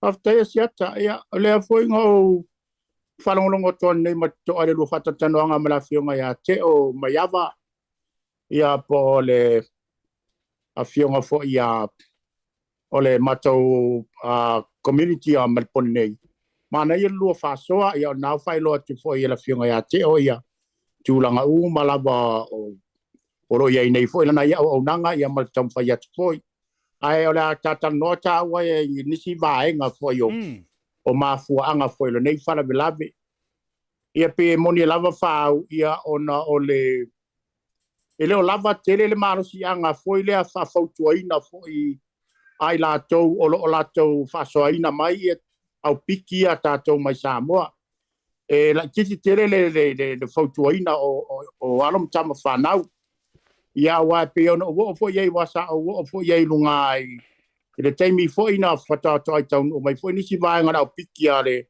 nei nu o la uri o email dura ia sa o ma sa o tiro ia ile tulanga lava lea o le o mai Samoa e le malo si tira ta vale ai te vai e mili la wa ngara ki o le vengi awa no la to vai e ta to sfuru te to sulu al fali e ila male la tangata na ta o le la ta e tau na ilo mai pe piki mai se tangata wa lava le leno na sila fia e nati te ta ia se group foi le ona mela le e le o lava fo tu le o ta ia mai le group i le tangata ave na ta vali o te vai ia e foi le e fia ta vali u mai ia tamati le o mai i le au piki o te lo pe ina le o tu pai fala lave mai e alo ia te tonu ngā ia o fala lave le mai a tone asia o lesi me ta tilo va te vai tu lunga mo me o penga te vai lang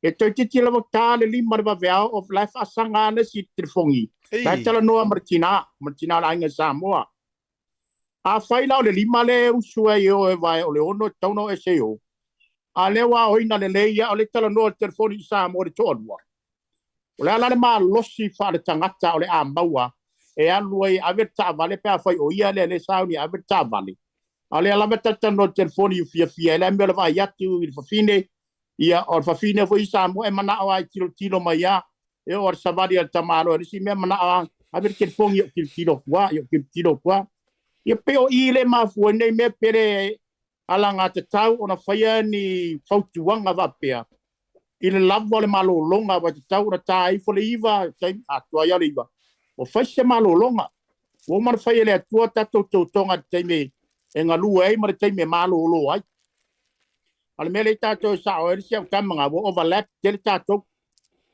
walwa corpo pula ia kaula kalaka ia makaudia foi la o tato ni tu nei o faia palangi le alarm faia wake up call e te tau ra toi tula pe 5 minutos talu te le yo fa lunga wa e ala ilunga ta pena uma le wa uma ta pena mo nga luenga mi ala ele mela le lavo le mo e atu ai to tu no fa kopi ia tu lo avel ta vale ia te fa popolo mo tamana le turi tamo e taimi ia ona fai do tu langa la ia pe to fa no toi ia wa tipir ta vale le ia ma tupo lo pe fe le ma fa le tonu ia o longo winga la au tu no mana to seta e lo lava le malos anga fo ile tu le ia la to o lo la to ia le vaenga ma le vaenga ia wa e ate mi sa lo le lo te tai fa sina nga mo wa malolo ai o tamaki ana piki ko fa ki ia me fe wa so ai e pe o nyane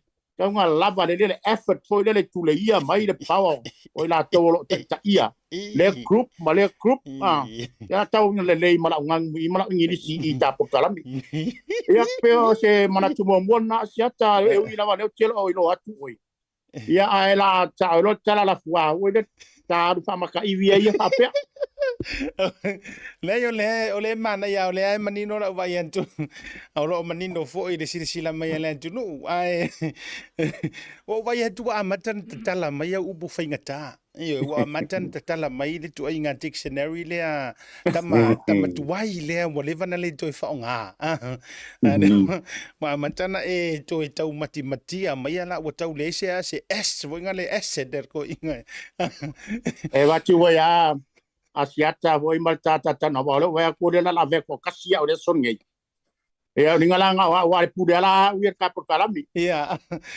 o mantua ngai lor kala asitamali foi le o tabao foi le I eva tabao foi le po asule sa mo foi na passe tu sa ma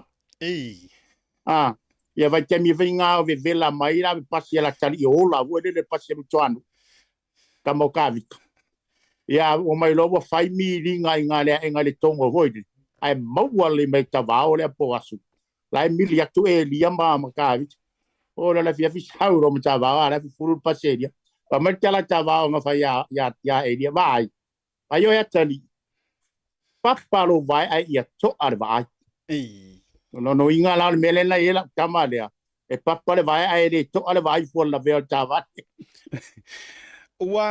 wa fea le vaenga ta ua wo manatu o le man nei ai o le vaenga e fa ta la fonga ai man nei o le vaenga le sa e sa no ai tu vasa o le mele o le lava o le malolo wa kasi le nga tasi le na ele mene ta ua o lea ele o fa le o inga mai lava ma pe e mumusue e kua inga a o le upumoni o te longa o fa la vela ve o mai yang kupu mai tau sanga o tuana ia tu o mai fo fa la vela e kasi lea ele menge o lo a afia I te tonu ma afia o le lava moi o le lava o le malolonga awa e mafua nga kuai nga fela ioi e mafua na vai ia me foi la le to inga me la le tate fai atu foi la wala nga tatara no fa la wa iteleia o le la wa uma engei a fai la sa o le lau sau noanga walu le po a ko o kala ngor ko rua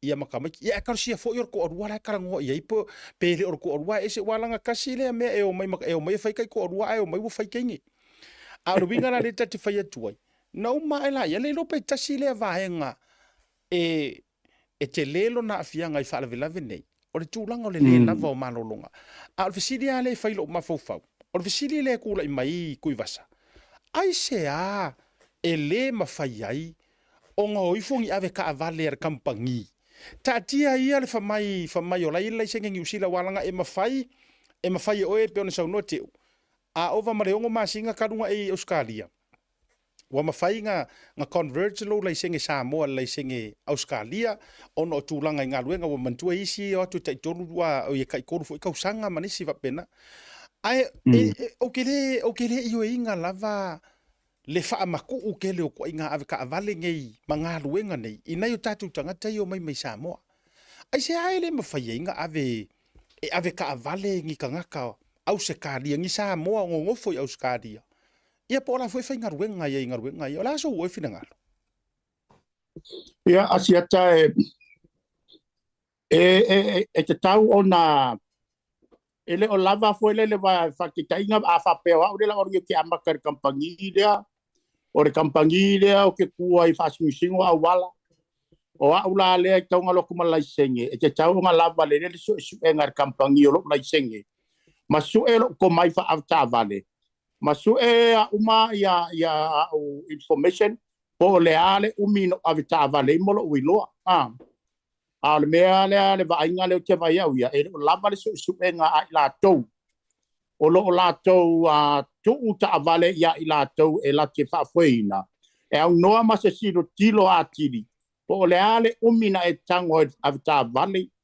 ya le foi se tomai fa pitoa ya ti oi ya fa luo so manatu pe le na taua nei e la fionga ya teo ia o kilomita le feo ai tā vali. Ioe, e moni lau saunoanga. Ia o tātou ai sa mua pe o le onga sefulu ale, valu se fulu, ia o nea tunu. Ia o se lau se fulu le alu lunga freeway. Pe o le se senga la kikina, ia ona saulo la ia la tā vali fo ile le masani na adu sawa lea. Ua whātai e ro sawa lea. Ai whātai atu i loa, wale mwhainga ia controlling a tā vali. Ia ma avelo ma awala e matai ona tupu mai whale velave lea. Ia, ona tupu e la ia le malima le oti. Talu ai, e te tauna fo i tua wai. E le se tena tata whale asiata wai i Samoa. E whai mai le awale ngole mea, o le laisene temporary, O le laisene lala na le wa sawe mai e nei. E re whaalia hoi le, ia sawa whaari lau tai tangata re, ia tato tim. Pake kaingo ka koko sfulengo for whale, ia tai. Ia orka kukama, ia ngang whapek, tot wawelo le sing. E asa wala sing lau kama. Ia ele ai se so e akiri. Pe o le siwa e ngare tupu ai. Ele o lava so e ina i la tou. O lo la tou au maia ia tangata whainga lwena. Whakau e tauna special i avita vali. Ia wa ta vale le mai lo left town fi. O ta vale le ia le ta vai mai kampangi ma makatila. Ka vale le ia ai e ofola. A se al mel e la vei a ta vale le ia ta vale Australia ma Sina. E lo no winga ma fu me la le tangata ma na avita vali. E lo ta vale wa ta vale ne mo ma pasi mai a roadworth ma mo mewa warrant of fitness ina ia tunu palang. Ia ele tu mai fa pe. Ia o so ia ta fi so city asiat. Malo whawtai duwasa, po Mr. Modi. E moni mwha maoni, e moni le usau noa ngore nganga fwole na, ia tia fwoi la. E tā uane tā tau wha mapu e atu. I le nei taimi. Wa te tau fwoi la ona sila totoa, ia whainga paanga nei ngā ruenga whawai taimi mai Samoa. Ma company ia, e mai se fwoi la tau lea vea o so upu. E tau wala mai ngā ruenga nei. Wa te tau ona sila ini awa noa whai ngā ruenga fo i le tū mau o ave ka avale. Ongi ave ka avale, mo tangata nai no nofo lava i atu i pitonu nei. Wa ele manga ele fo i le so na open mai whapea, wa le vanga e ngofo ingi usila. Le langa o akungu e kau ke iai.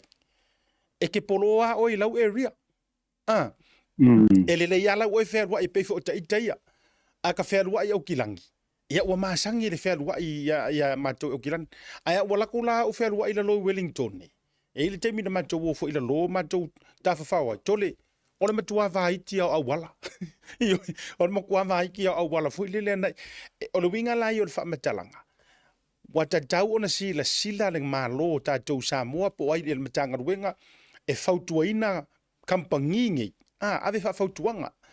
Wa ka kau o ngā su e angengi ave ka avale. Whaafai ngā ruenga. Pau wā leo lako ngā ruenga e whai. O le usur kai au, peki mai ka ngaka whai ngā ruenga mori. A whaifo o lai whai sifi po le alawa. Ia wau te roi le whai sifia ia ngā ruenga tonga la au walanga e whai le kaimi o le malama. Ia rongo winga. E kasi ara kaimi mo mori ai, ma piki, ma tūlanga whapena. Tasi le nā, o le winga nā ia leina ta whai atu. Wa te tau ona ngā solo ni tātou fuafuanga. Pē whaafewhea. O ngā fō ia whaafika hauri ngai. Awalanga ele ikupu mea se la vea. Mo se wha lave o wha mai. O se ave ka avale o se kanga olai o. O le tele au nei ave ta avale ie a fia masatia i wha lave nei. O nei tātou fu itanga talana o mai ngā ruenga wha whaitei. Ioi. O le tūlanga la na e tauna ave wha whautuanga. Ia. O le ase mamao lau tō whatu i vasa. O le ase mamao o e ma le wha lave le wa o ngā ia o kou mere pongi. O le ase na mamao. E laka leo mo kula le drive iai. E o i Mildura. Ia so mai le tiki o e kai whai kula. Ia le mamao ale lata mea i me ka o Shepparton. Ia lua ma le awhai kula. Ia mo le sila fia siata. O te lopo le lua fe ma le se fulu wha. Ia pesa ola tando.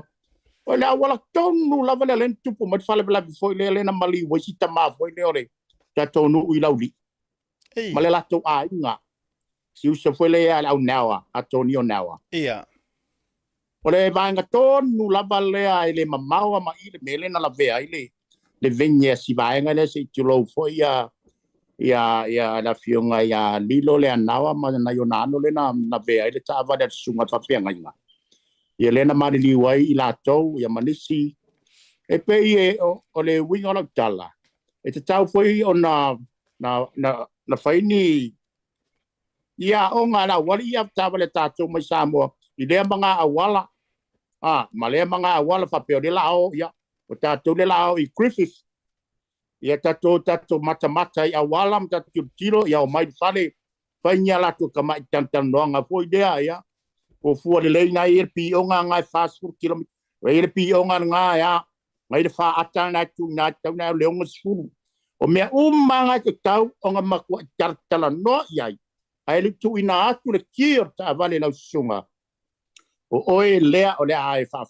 fa foina tato ta vale ia male mele nei o tula fo er ki o tavali va ia e va ia e lotolo le tama fenga luenga na va tem e ile mele fia lo ile town ia we pa peta I 2 minuti o ile town ia nga folo la ile mama ia le mele ko ki ia fa penga ile la nga wo mala fa tavali pa pe ia berta ki so what so kwa ia pe inga te tawu makua I malu pui ia asia tani vaenga papea yo se to fa popo tu le tu sak malo lava malo fa tai ia o te loa wa te le lo ta sau ile tu langa lava mo o tou au nga lu fa vitaimi ole toe au ngani muli ale nei il proclame le nei ona ma me ile lisi mama ta upu male to fa tu va so va ya tu pe ya wa rush uma u ka ko popo o ye Samoa a fa yo fa fonga mai o tou tai malanga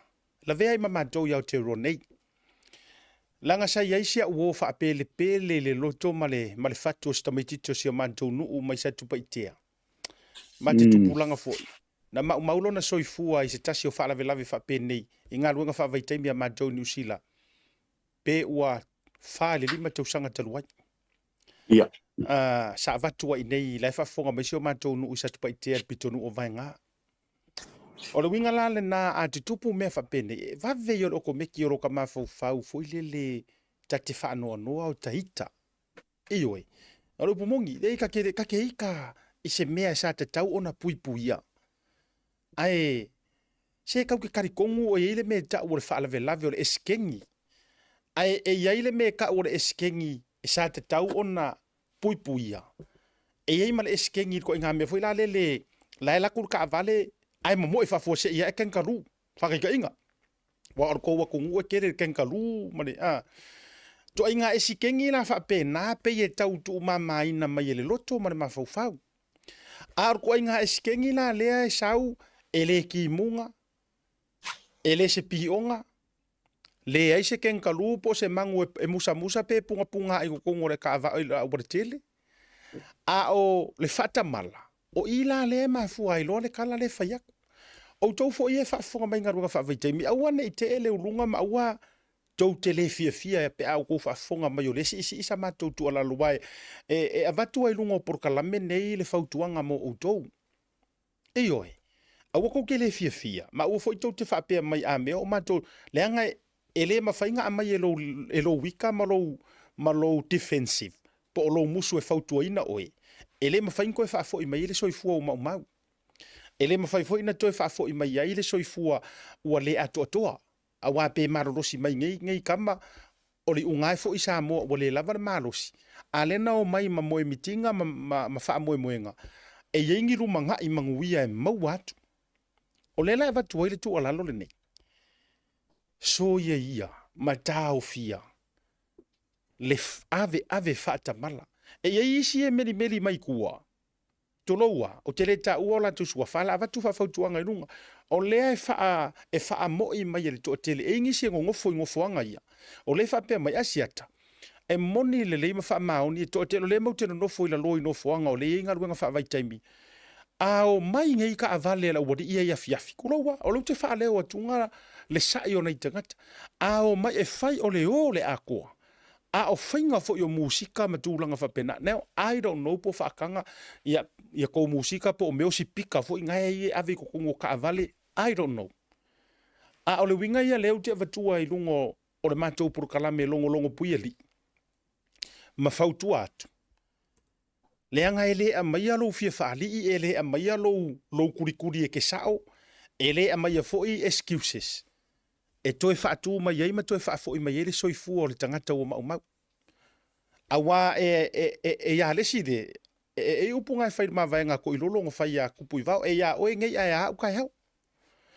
Ai o le tatou moe mitinga ma le nau tai. Awa ngai kupu, awa nei tūlanga mai mai wale soifua. O le ala le ma te toi varvarusia a o le fau. I lau whaafonga maua e meise o tou le whaafonga minga ruenga whaavaiteimi a lolo whamaia. A lolo whamaia i leo ngani atu. Awa e kasi a le solutions o ngai mea uma. O le kango lo le malo. Ko solo maripalaka o ngaruenga whaavaiteimi. E oi. Asiata. E asa no mai tui vasa. Na o tongu ala sau no anga me lo ko fa ya kuat. O sa to e talale ai la vele. E moni lo sau no anga. Ole no fo mo fa longo la mengo news leo ma le cheno 9 ma le cheno 7 out stadia. E ni se tato lo manatu ma fa le upuling sau le news fa pe mai. O le conditional a wala matua le atotoa. Le ai ma se me o kupo se fa la ve o se ken kalu le che mea. O la ta no lo official leo ma tanga leo i le mafua anga. Na la yo no tupu fa la ve a la le mea uma. E le ai ma se me tua ia e tato tangata ia ngaluenga a se talia a wale so po maloloi. E alua ia na mata upule nei e sa le la wo lo sono. E wanga e se fa ko fa la inga Australia tato MCO. Mai la to lo mai e unga e se su ngalo loko ia. Pe a sha ia ma fuanga ni nga ma tangata fa. No fa vai tami sa mo ma la ve ai tavan. E na alua ia e una le kwesa se ka po le makwano scoop before. I wanga mai nga ka ma po ye de sa na makwa u le ia mo me fa i longa i me ngai. Ai o ke lo ngai tanga kai ale kampai o mai e su ya manguia. Ya le si vai me asiata. Ya e ta ua ye lo na file le sona matio matio e kalesia. O matio e matio e le vasenga ka me ki le vasenga na matua ole. O tinama tama le vasenga na timama tina. Na mana ia ia matio le sona na fa pela e le matio mountain no ina o le mau ya peramu balokta. So no inga le sunga ya pasta si o mia poto. Si o pai fa pea. Fa pea so no nga pai fa wanga. O ole tato nau i le fale tele man. Aolo o yai le malaya. Ia malele sa fanga le tua male o la fa vau. Pa mai la fa la o tele. O le o la tu sa mo vai. O pei ka wanga ka valle le melo fa i ka ko sa mo vai karsi ai nga me ngon fa bai kene fa ko ser ka va. O ngau mai la o mai i fa nga ka valle le o ani ngai. Ia le ngai wanga fili loka ai lau le ma manga ia. Ia nga mala ia si nga ai ngai. Ko ser point ko nga nga me se fa. Mo ka ko ngau i ka vale fo mama ka i lua ka i ko. Kasi ato ka i lua ka vale ai nga sot. O ka le o ngisi. Wa vera ngau e kele ia ka vale samo. Le la wo mai lo kupu mai lo fio ki ma mala ia. Ia o sa te fa popu mula tile le vai nga tapa kram. Malo whaftai tui vasa. Ua anga ia i lumani tūlanga o le mata upsirisiri a lau tō whafo i pēwhoringa mai wa te lele suinga o le soifuanga le nei taimi fo i wa anga ia i vaenga tau whaleanganga o se whiwhianga telefone nai e te ua misi o le tatu au waa. Ioe, o le fia i mea le tua ma mea le anganga. Ai malo whaftai. O le la ta me e se la ma le vaenga lea. I le fautuanga lea o te lo foi wono fo fale sa tui a ma al whafonga mai tai ma i la tau o loo ngā ruenga whawai mo o tau o loo tau sisia tātou tū la fono ma le saunga le mo mori atu whaftai atu. Wha mai se le nganga o le tua i a inga o le auso ua mai maure soifua ona o le whalawelawe na tūla i mai.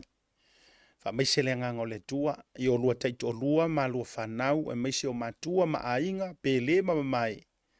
Iai pe alfa ma whanawhananga le tua. I la tau o loo tauti ngā i whare mai le nei taimi ma o ta ngase au se talia ona o le tūlanga i leo ngonga tātou tau whaita talo mo i la tau. Talo mo i la tau.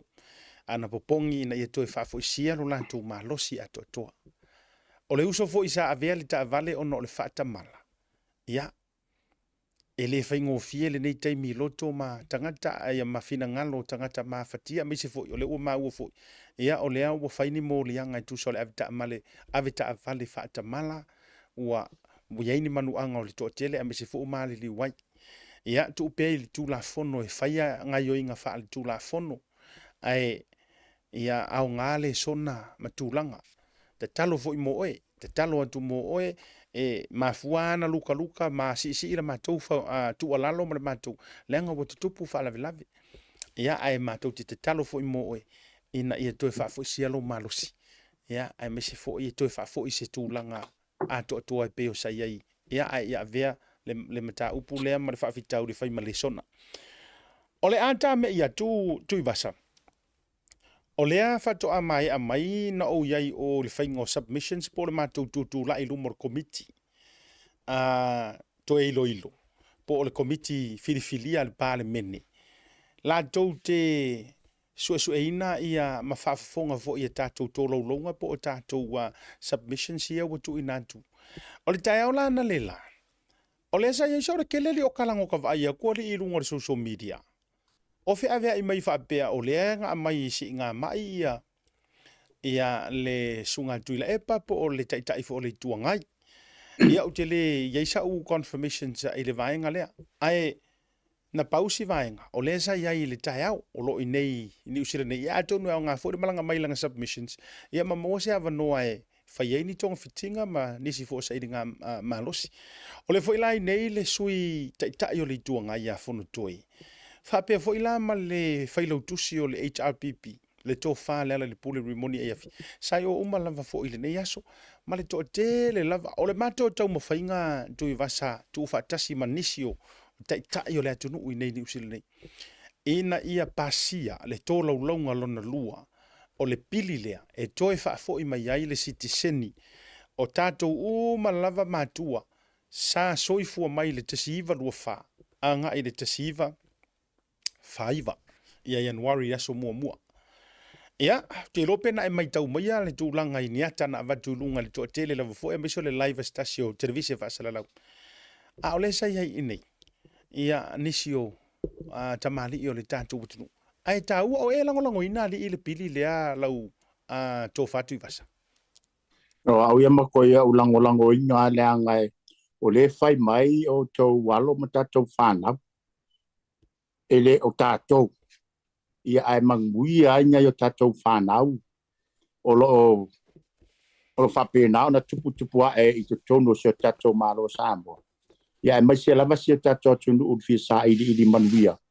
ia ua lava le tauatinaʻeina ona e tatou aiga i Samoa o la utali la e matoʻi se lau pasene ana ulagolagoina ia lea foi lau ou tele i maua tele ni whamatalaga le tau fono le nā as na o ata no maua nā nang o makmaka koi le akau o la toina papastui a ngai awai fuai malonga ui o tea papea ngasa si ima ia tu toina ia awa tala feunga lava ma le taimi wana tuai ia ma le tau fono ia tatsia ia a o la tu toina support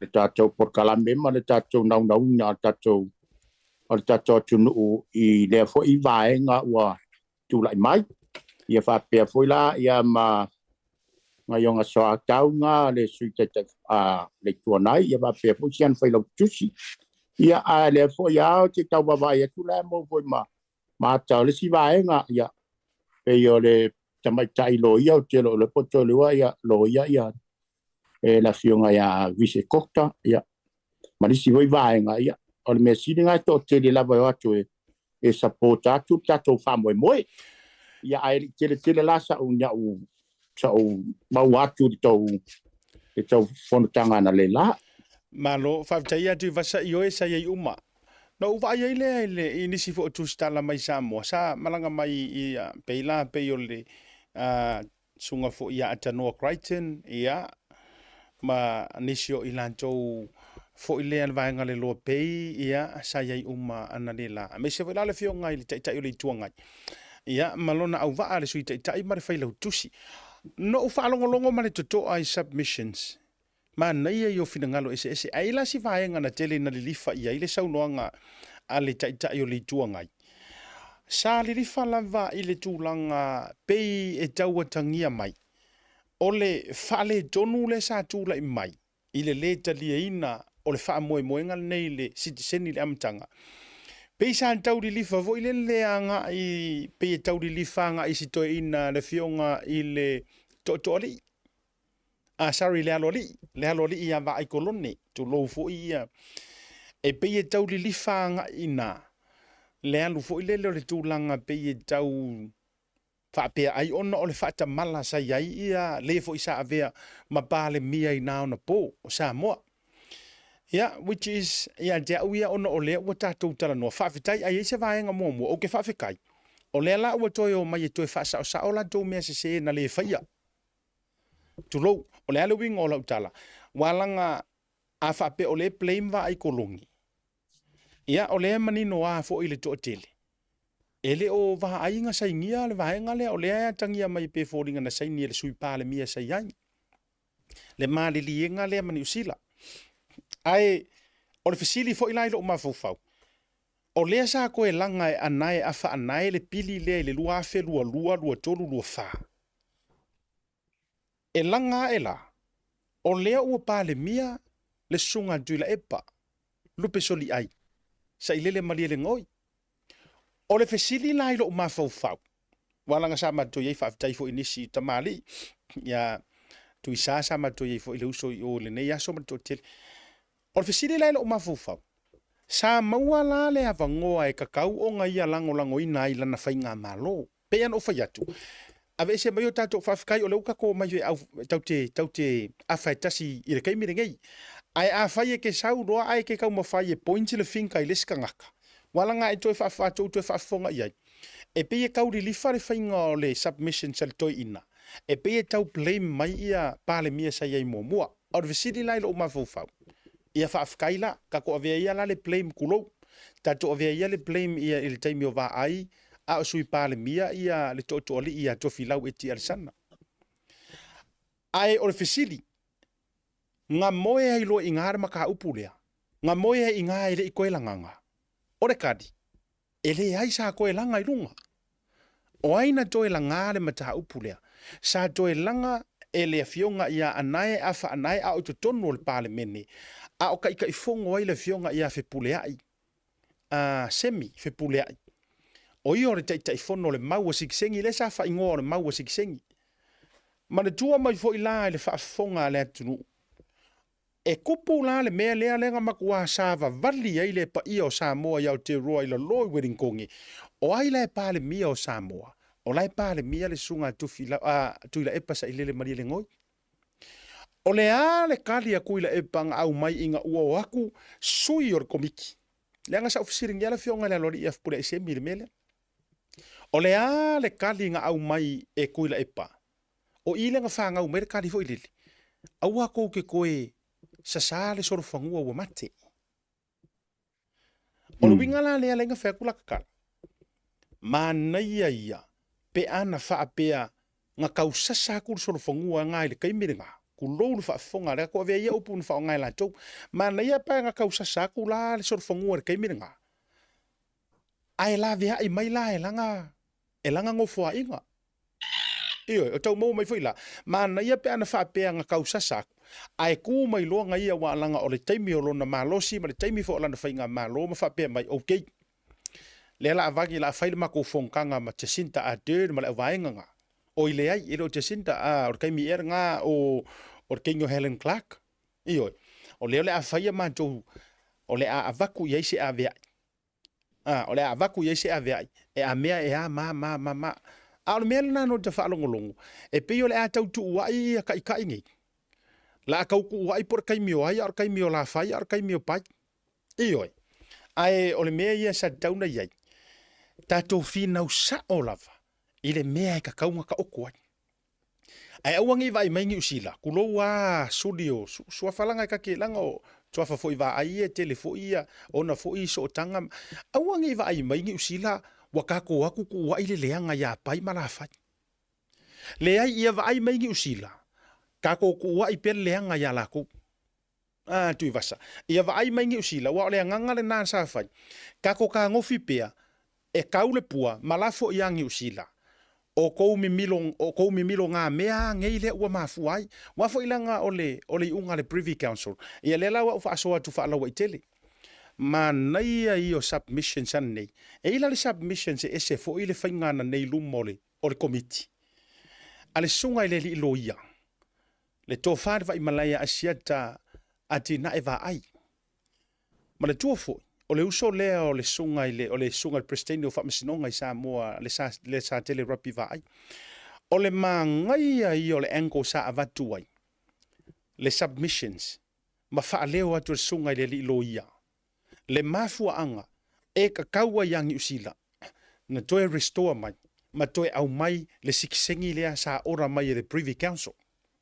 Ioi. O mafua anga ngai sa ave le sunga i le li loia. O le Privy Council, it's the highest court angi usila sa iai le ngā kaimi. E maanga ia le whafonga whatupu manatu mo le tunu. Sa le ia se si whaamasingo ngai lunga ko le Privy Council. Ngā o le Privy Council e le ia se si e mawalunga ma o i ngā sa ko o manga iai ngi usila Australia i ngā fu i vai kaimi le tasiva valulua. O lea la ua uma mai le fi ngaunga le sa avel tina ia fale mai le sa manai lo ia papalangi ana la tu avea.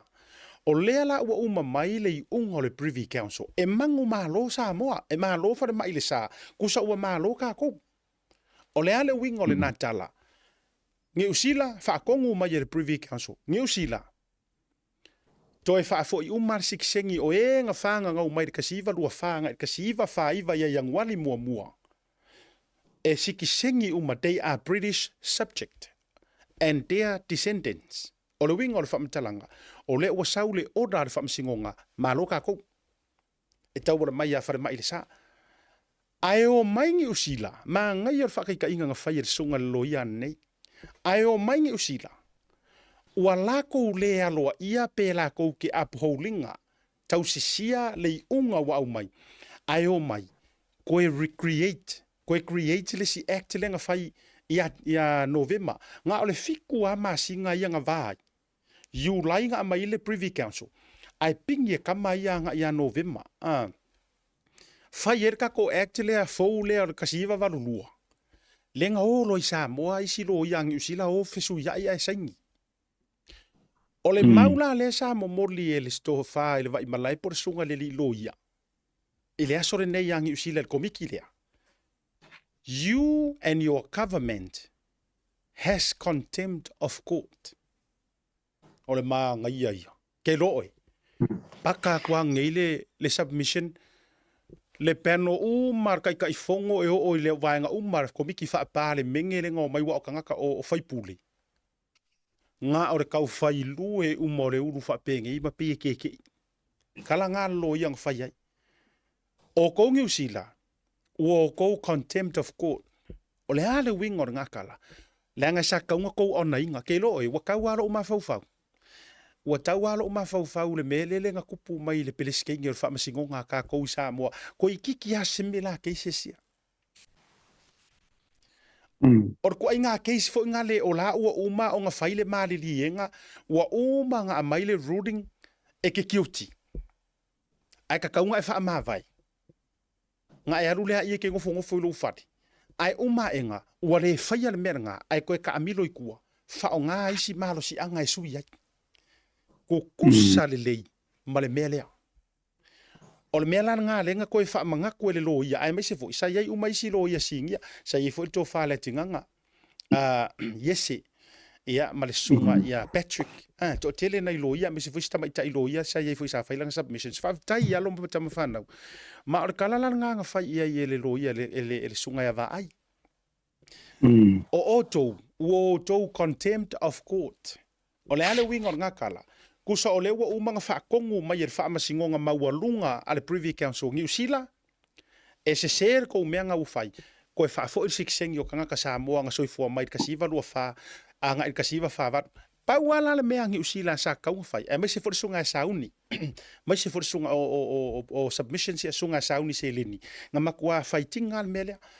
Pauala le mea o kou ngi usila fai. O le kou wo e fa pipi i loa i siksengi o kangaka. Kusa pauanga le mea kau koe fai. Ai a mai ngi. Fe ka ngofi ngi usila. Ko e sui le decision which is e le au i eilo la ko marusi. E le o se mea ngā sa kau, kusa ua whai wha asoli tū la fono, le winga na watua e sunga ya wā aipo le tō whai sunga le loia. Ma whai aku i ai. Le ai, New Zealand, ua o kousolia le kula fongo le unga o le whamasingonga a le court. You have contempt of court. Ua contempt o koure ia le whamasingonga. Ia a mai role mar whai unga, fo ile le whamai mar whai unga asiaka ngā ave iai. Le whateita inga. E le aia se ngā le mea lea mar mea nei, la watu se whateita inga. Ua umangenga whaile case whakaika inga la, wana whao ngā ia leta suenga leo eima bi, ala ua kua ngela whateita inga ta ingoa tu i vasa. O leo wa e haru sua uku i vasa, whakaika inga. Nga e haru sua u ongo se kawhi ese inga uma loa saule unga. Asiaka, wa kaunga e koko ngia se furua whea ku i vasa. Ongo rei unga ngā o se rua maka upu. Ia oroa, o ese akuro mar whamasingonga, pauan mea asiaka kokongi se furua whea ku i vasa, pau ngā. Ai ka au mai. O usaua u ka amilo i kua o lako o whaku ia oe. Stuit. Aku stuit. E iei u Ford Ranger le iai. E lau Ford Ranger, e lau piki up. Vaku maa oe le li mawhi. Ai e alu e koe whakau. E mau aris furu wafi. Mali e si o uso. Ai vaku maa oe le. O le mea la hau leo whai. That's a basic and simple example o le contempt of court. Leanga ele o sausei unga whapea ke rua o e whaise rua mediation. O ele o whapea mai sei unga. Ia, ui vasa. Ia, le la kua sia kai whako ese. Ia, onga pule lea po e fiese me ke kuua. Ia, ele sei unga whapea ngā. O le unga, peils furuafe. A whailau ke ka amilo mai kua o sau whaasufi o e mo whaku. O la o piki apu rea vaku e. Vaku maa oe le lima afe se uso ai halu e whakaurus furuafe pe suru lima afe whakeresa ukupi. E mawhainga e avea ur whamasingonga ma e aru kau. O lea wa le usika ia e asiaka.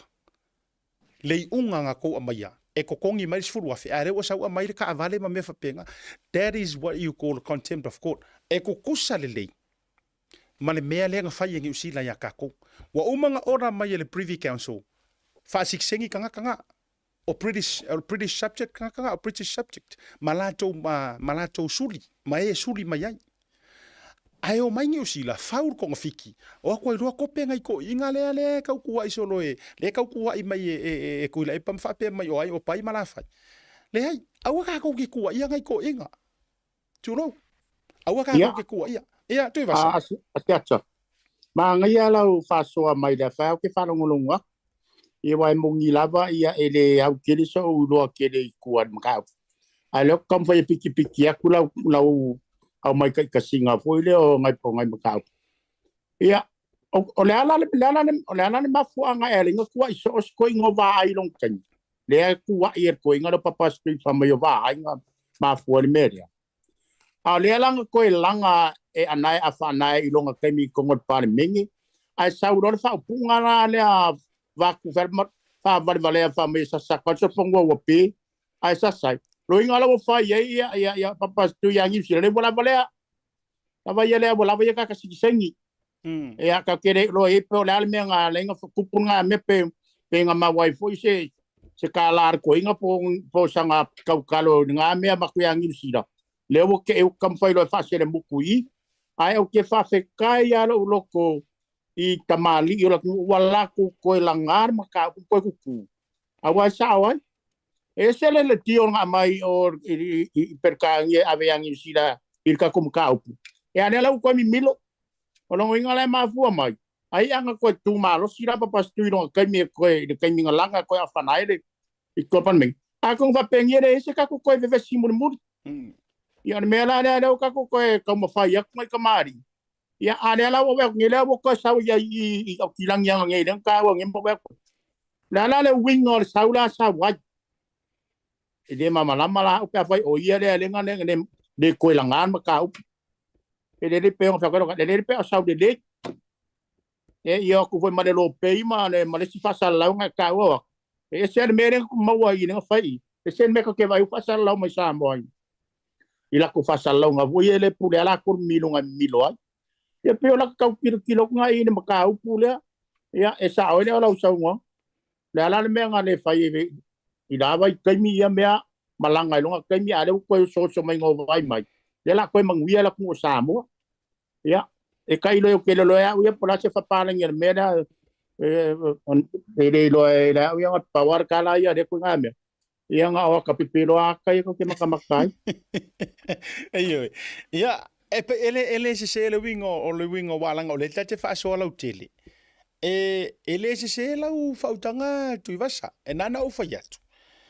Ya wai kakia ia leala te le lope na ia ifono toe le nan taimi pe ua pale mai le no fo inga le nan taimi na watu wai ia ai pe o sio na tua a fo isai tua tu vai tau fa pena i taimi tonu le na watu wai ia lo ia ngi usila ia masu yo le malo ngi usila ka kope mai ngai ko inga ai esa o le leila usau noanga o le kaimi ringi e awangi ko mai le mea lea o le kuskusilima Mai fe kula ukala.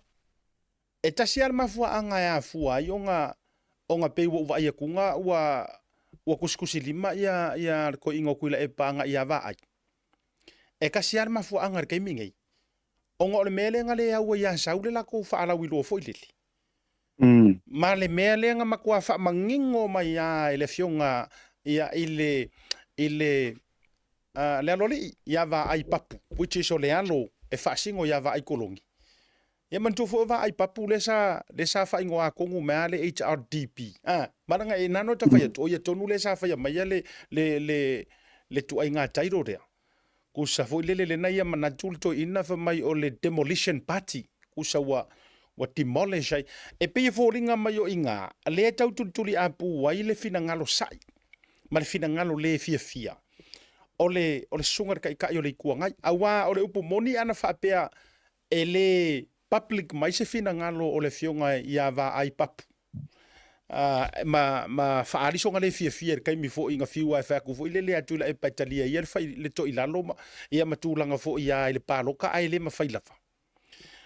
Ole mafu angala na wo va ai ua matua obvious lava. Le tulanga fo ile le pei o sana to e counter back le anga ile le fionga fo ia va ai koloni. Awa ole upu moni ele o afea e kuila epa. Ele o afea e kuila epa ia kofilau. A lea la ta te whaalongolongo antu i le toa telo i lantou lea lantou te whaasoa. E o fo ile lo ia sa sunga se ia sa uni se lini. O lea tangia mai, o sia kako wamio, ele isa ingia e va ai kolongi. Ai sa ingi ele sui pale mia. E ape a whape e sa ol malai va alele nga koe o ifo sa ingia i ngā nga po. O lo wingala na lea leina whatula te tala. Ai se ala e tau le mawhaila nga whaasanga anga i le fionga ko ori ia ko filau e kia sanga. E mawhua na le mawhaila nga whaasanga sanga iei. Lea nga o la lava e o pongi lava e le alo ko filau e kia sanga. Kulou le fionga ia ngā tolo ai. Lae o pongi lava. Ia ma tu mau lava i le vaenga whaapufai ale HRPP. Ai onga ua mei ese le sa o le fionga ia va ai papu le u whailangi le wholonga. E pe ia tangia mai e ina. Le mafua anga o nei mea. Ai ia te aua ele ito vetua level no te whetala i eito i vasa. To me, kaunga katia mea ele, kaunga kaufu e lumo o le komiki rea ele, kaunga avea fua. Auange iwa ai mere komiki o kako aku, kusi le lima ya ai, kusi le lima ya pai. Kasi ale mea lai fia mga o mere komiki kako ke ka ngofi approve. Kusi aku le lima, o ngi usila. Nga whaapi o pā. O ngi usila nga whaale kongur kako varea. Tui vasa. Ia, malo la. Kusala ufikala ia i le pe kilo ale i le meren ka fai e New Zealand. Wale usita ia le la kotio ma perkania e winga de kako siksai. Pe ka fai pera kiki ai fa nga fai pera kiki ai New Zealand i. O ngai mafua ma nga fai pe o New Zealand. Por kai mi kula i mai la ko nga papa stu i le coffee par mi. O sa o lo kala ris ko nga ngo ya mangi nga fai sia wa. Ma ke a mai koa le ko rua la kari o mangi wa ke a mai mat fai le maranga pipi. Ya, fa ko lor ko inga mangi no ngakari ile o ngar ko rua chori. O ko ri mangi u le fai se umu nge ya kar fa wo vera le mu. Ma vai se ka mai puanga le fa mama ai ka kari suare wa ole. Te la wori ole wa o sawe. E su mana sunga fai le lokor fai le ngangi man pipi. Aro los ko inga mangi was ko inga la mangi e fai pe, we pe fa fai pe. Mangi fai langa maka pula wa ko la yo bole le. La fai nga o ko inga.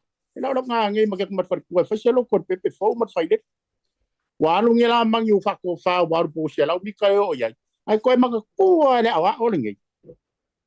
Pe ya sa ko mo fe siria mangi po se kenge po se kama pe pe fo. Awa mangi ai de nang ngome mangi ai bala pus kamik mangi lai bala mo ina wa ye va sang ko mangi ya sa mo ya la soga afa mai o se kama po se kenge le pepe afa mai mangi ya ile yang ide lei ngale uru lava mal sa stu or kama kai sa stu o lai fa si mai po se kama po se kenge pepe fa me de yang ide lei ngale uru amale mal sa stu or kama kai sa stu yor ko nga mela nga le mo ai nen ko ji kia mo ka ko len ka fa ngi sila wa fa pi ya le nga mu ya for pa por ka mela ai ka u mai la ko poni te yo ya ka ko ya ka ro era ko inga wa bas tu anga bo ko ila ku nga sega o bera ri ai ko ma yo aru far mai ya ale le mangi wa sa no fo va nga le wo man tu ai le si fo nga fo ai le ole to ina ya lu tele wa nga lu I o si man to nu e sa una le pasi mai ku sa e pico I kai le fale o le langa wo man tu le melo le u mai o tua wo mai ku e wa fiu e ka si ile mai o si ko inga or ko inga na kar so ai miki e ave lo yuta al tau la se or ka malo fo I ka la se ko inga ngo fo yuka e la kura le pasi di liu mai yuka faro ko inga ka la se ko fo mai le ngai kai o le fainga la fo mai wa vatu neisia ki ko inga le pipisi ku nga fa mai e sa ua lau pe ka mai kai ia fa ku rola I o le fai fo mai o fo la e kere ko sa o ke uso ku ka or pasi kai mi ale sa wer pasi ka ya o ke uso fo mai o ke uso ku pasi ora kai mea ku wer pasi ru mor fale wo savadia ona e tu ro le lunga e u mai lo tua wala ngore ko e u mai lo ku ai ka fa pa u ke siro I e vo le batu ina I lo ara so ngai miki ai ke savadia ko ana le fale ma fa ya ku upo fo io u malo sauro I kai e siko inga si so ngai miki le wa ngau le sauro I kai ai ka ko uara ko malama le tai ona so ai fa mer ko inga lang fa ba ko pasi po saule anga sauar pasi ku luma ia kau fa kus ko inga lo ku ro sau ko la se lo sau ko ia kau kai mai ros ko inga mai fa u mer ku ai vai po ngai luma ia kau fa pa u la lo ia la ngai savali mer kau la se ma ia savali mer kau la se ma fai mai upu ma kau ai so mai la ngongo marau ki ia o lo le sia so na so oi bonuas o saula kau la se o ngalo kau la se ngalo ngore mai ele sau ngo fo la fialo e karalang kupi ai wale ma failanga wa fa pero marka ula se so la kuanga nga fa ku ai lumor falos ko inga so valau ia na la sau ore pasi ku ore pasi lumor faro ko inga fa mai ka mai la sau le ka ula se lo sau kala lo bia so mudi luma e ioi le la wa tai marito ina tau so mudi ai ku marka ula se le fai ko ore fa malama vo fa mai le ko fai lo ie lei quer momo se caramelo cupe lei ko no ye so o quer momo se caramelo cupe ngo usa wela ya okay no la ngafiaru le kala cupe marcau la se ai de a ver Egusa ole wa makamaka makur pase ser pasi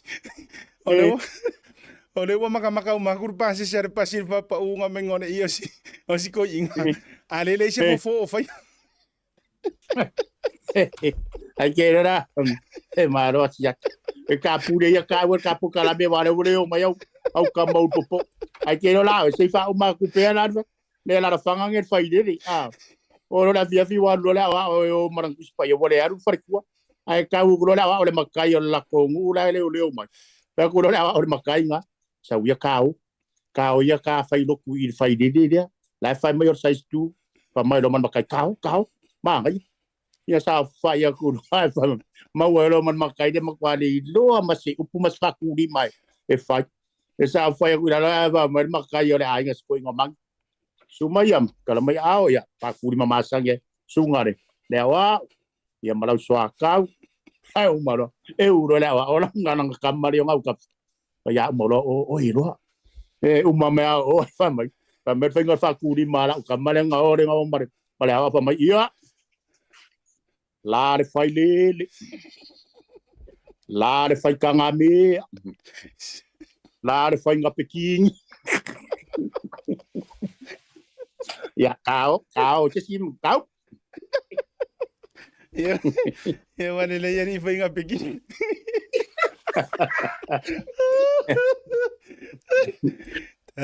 Kalau saya vaksin aja ngau kama un popo ya oh bakena ya lo mai yang pas seon malemani le po mau ku pela ngati aki ka ke ro la kala o utau mai fosi kai minge ka ke sung wela wodi aki ia la sila walanga o lai pisi ai me fo io kiri van mokonga au o kau se nga urupo o nga ai kupe mak oi maka i kupe ngi urupo o mau ke fai aku de ai a o nge taxi ma se fai fo isonga wai lo isonga far kuwa ave ai nga saka mo fai ai vai o mam ake ki e wana ngana wai lo fo ika o malo ai so waru se fai po kara e de nga la fale mo le manga o e ke lo la kala ai o mana o ai so o teni o le malai va liti iya o lai o va querer fie po ya ka ar ka po nga makaka malanga ku yo iya ai ke ro le ska po le sko file pe maxida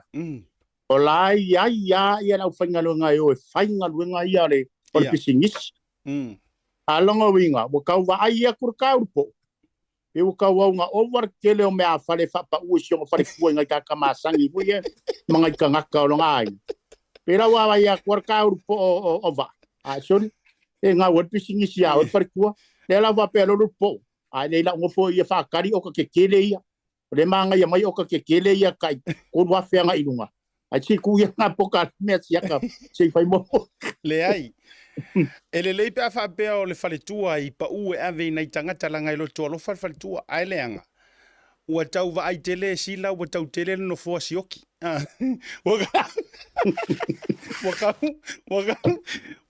wakau re se kari konguinga ang kama ave kiriva va pe sila o leo te tau vai a duana o le lua se furu ngofoa ia momi ia lau papa ia nga o kama ia luke vai o le aru le lua lima kei roi ala fau kuanga I lau sungar ka ko fa kongo wa ma ngai ia leo fa lau kala le manguelo I ka kamorpo o leo ke kilo ko le ke ka sa wi lau malanga I Amerika ai mai ar ke mienge nga ka ua a me de fa ia ko I si vai nga le hosting a me o pere pu ko mo ka ngwa ka o I fa manga ye ka po kala me u ai kipira wodi ai o se me o tatau e ke loi o se me o tatau wai o te loa te tau lang o ngei ka unga testa uri le la kipira uri ai tu mai la leva no so tai America wa ka unga ai o le ata wa tu de tatu malo longa pupulea a foi mai e ai le fa kala nga ka uai wa fasis ka mo sem o le ata o ia pe mai ata tu malo longa nei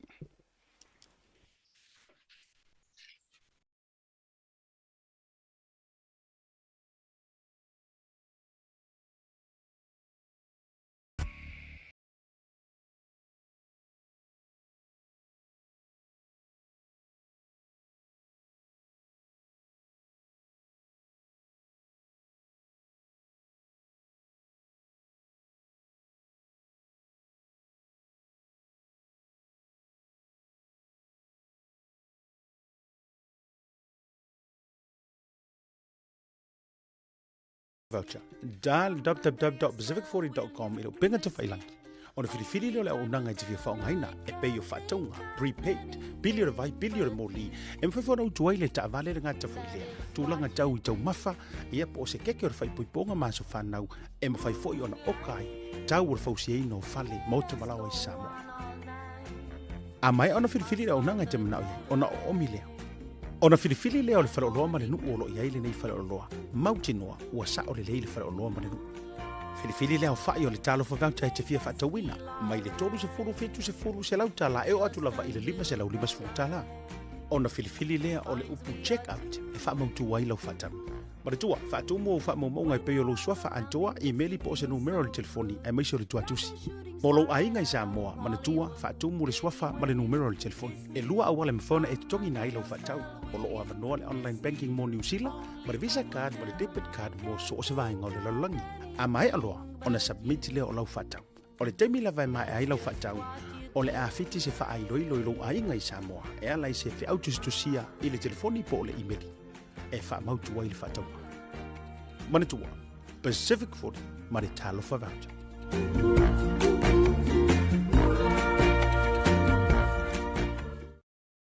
At SMI Hardware, we understand the strength and resilience of our island and its people.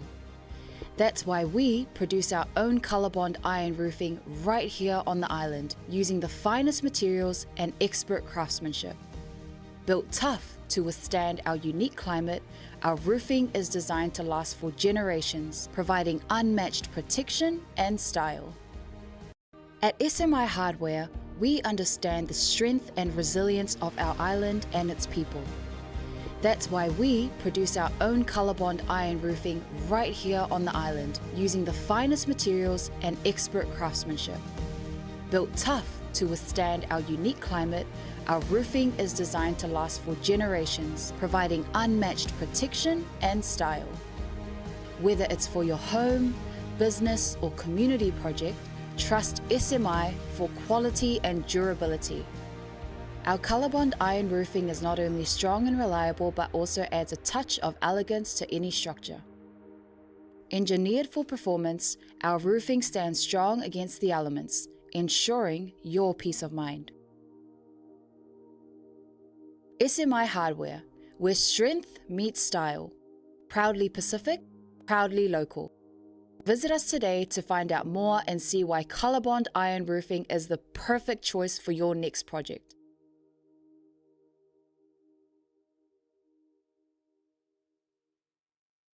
Ia, toi whatalo whatu li tali umel proklame le livanga o lea fia fi ina ua tonu se fulu mre whamiru tu te dei tula.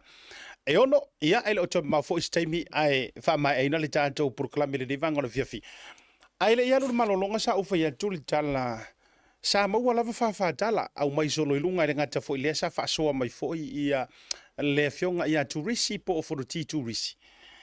Ia, itusa ionisi o vaenga sa ia whasoa ina mai. Ma afia ila le mata upu le nei. Ia, ta vai tu fo fai mai status ana inisi fo pe for sunga ya mau, ia, mai la tau o lo share solo ina le vaenga sa auto ma faila. E maua se fa mau ni anga o le tala mai Samoa. sa o maua se so tanga le so forele ne te nei. O le so forele ne te nei. Le long weekend and matou nei New Zealand. Sa maua I lola uso ta inga I se tasi o tau a inga vāvāla lata o le sunga ya Samuel. Ia ma ofisilingi ai loa. Pe wha maunia lea whawhatala sa manu mai si o tātou watunu. O le tali mo le whaafonga maua le tātou watunu ulunga o le porokalame le rivanga o le fiafi. E wha maunia. E wha maunia sa Iesi wha o ngā lima o a fiai malu le malu. A o tai la le fale whaamsino. O tai le fale whaamsino ele o utai tanu malala. O tai le fale whaamsino ele teimi fo ile le avatu ai Samuelu e whaatapena I ona I vaenga I ngā mōlia matula I elu mo le whaamsinonga. O tua lai potu fo ia le ave ia tangata o lo o tau fia ma fia fo ile tula fono. E whaatapena mai ai pe mai a fo I o ngā kula I lumo le whaamsingo ma au vaku iai. O nā lai potu nā lea sa confirm mai. Sa iai lo se wha o ngā lima lea. i le sunga ia Samuelu. Na whaia e leo e leo nisi o pangota po nisi fo i la tau o lo tawhia matula. Ia e le whai loa ia tua ia suafa o leo matulanga whapena. Ma o le mata upure nei o la ua o atu i le loia o lo tula i mursunga ia Samuelu teibili nei. O la wai a o loia. Ia ma nisi o whamatalanga winga i le vaenga lea. Ai o le winga la ua whai atu i la utala ta whaasoa. Ai se hau whai ei fua ia leo ia mea. Po o le alava le mafuaanga o kala manganganga Samuelu e whai. Kau wala au solo Samuelu. O le ale mea la akango i fua le leo fasi. Po o ai fo i se paungkanga kau sola po o ai lava whatsoever le story behind le mea lea. Pau le mea e mautinoa. Sa wha o lima i se leo po o ni leo. I tai le whare whaamsino. O le fisili lai lo mawhau. Ai se nga fasi ei fua. Pe na wha o lima. Pe fasi, pe kui, pe kiki, pe po le alava. Ai se e iai sau right. E iai se whaatanganga wha le tūla fono. Ia te oe se leo. E ke wha o lima ai i se kangaka o sai kia po se kangaka o lo kaofia. Ia po le upu fo ile tātou te aveo se tangata o lo nofo sala. O iai se wha kanganga wha kūla fongo me whainga e whaia ngā mea. O le tadi, e le ai. E makua le ai lava masau fe au e kasi. Pau ale me mawhainga e whaia o le koe whaiongi morianga. Heo e. Se i vanga ngā, wasa pela mai e kūla fongo ua e wa ai ako se ngā yoi ngā yongo wha makau ilo wola makulanga wha penga. O na whaatanga leo o i lalo le tūla fono e whao ngā le use of force. Po o le whakanganga e pui ai oi as a self-defense. O le mele le na tūla i mai, ele ai lava se me kau ele i whaapea ngā oso whaia e Samuelu. Ia leo. O le mea mautinoa le na. Ai ua whaa o li mai fua. O le winga la lea le ngā ka whaiak. O le a ele mele i mawhau ngi leo lau tō whātui vasa. O le a tonu le mele i mawhau ngi leo. Ai whaapea e fo i la tau te whaia nei ngā yoinga ele i loa e tangata lau tele. O le fisili la i komisinga, ma le sui komisinga, ma le makanga ruenga o leo. Wakaunga kukuri lea awuri, wakaunga whaingi morianga. Lea ngai lea ia se vae ngai whaakanga i fuanga, e kango fua, ngofo, ma e ngofo ku ise pango kape, ku ise kaka moria. Onga o lou le fia ua palau vale, le hai. Pe palau vale, pe lau vale. E le avakua ia oe le whaatanganga, e te whaa ori mai, e ia hala o kula fongo. A palau vale pe ua vai ua makua lau vale, whaingi morianga. Ai le o se mea nga mafu ai. Iyo. O le la ua wha ori mai fua, maa fia. Ia, o te lola ua vatu ia o leo, o yolo ia. Ai e la malisi whakala ngō maua fo i ngai wai moso o ia e maua mai lava i tonu o se tātou atu no. I le keisi lava lea. O lea ea kangia mai. Ua la a fia i mare ngā luenga leo se tasi o nephew o Samuelu. O si kamarea, o si kamaikiki lea. E le lewa o na whaau mai i le whaau ngā leo lea le lewa tu nei pe o ni nai masina po o kuanga yaku. E peia o lea na whaamanu iei nā i rona tau mawhai. Lewa avea ma leo, malo. Ai peia kangia mai e iai le kaimi lava leo le aso lea. Ai na po ilele o lai po uer kamale i kai i le whaamasingonga. Po o lai asai na i a si leo si. Le nephew leo Samuelu, o le tama eo pe se kamar ko fingi o Samuelu. O lea la wa asai ni kai i le whaamasingo. And it happens to be o lea ua vaai i ei Samuelu matulanga whaapena ia po le meanga wala au i ei Samuelu whaamalo i ei ma whaapea ko upo Samuelu o sionga kari i lai whaafikai i ei langa ngā luenga ia o longa nephew. O a umahasi kai li e whai e Samuelu nai tau te sila fia o le tama. E le po le a Samuelu ua maasangi uma Samuelu ko ke leo aiso se leo. A whaafenga le maasangi o le sa avea ma informa leo. A lea lai pe ia kangia mai. Wa avea mea ia na whai e Samuelu a ngā isi o ngā nephew lea. O ilele malanga whaafekai i ai, malanga whaamalosi au i ai, kulanga wha leo. I tai mulinu, i tai i le ofisa o whaamasinonga. A lea la ua maua mai ai marikala. O lea ua ave ai loa ma ave ma last warning. O lea ua last warning si ngai ka mai kikia o lea whako a whaau ioe. Ele i lewa po o le masina tuana ia tupo le rua masina talu wai. Te le loa po when was the last intake a leo leo. A lea la, e fōringa mai.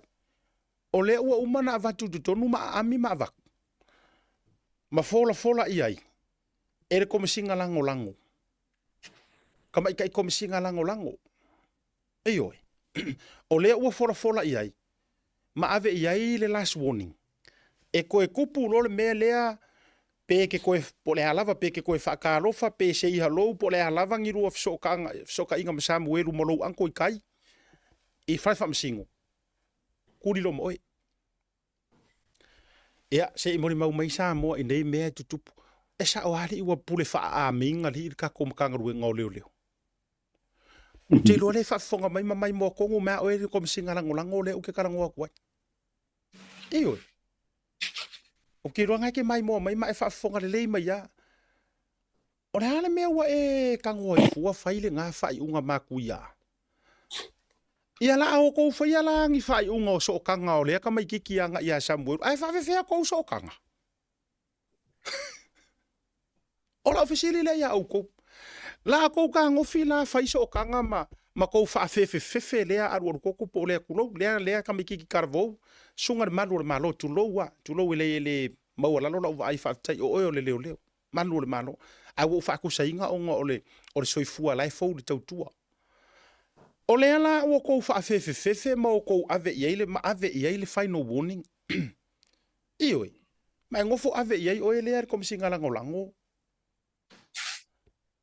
Ma e whai i ai e kuri oe pe ako e kupuru mea lea.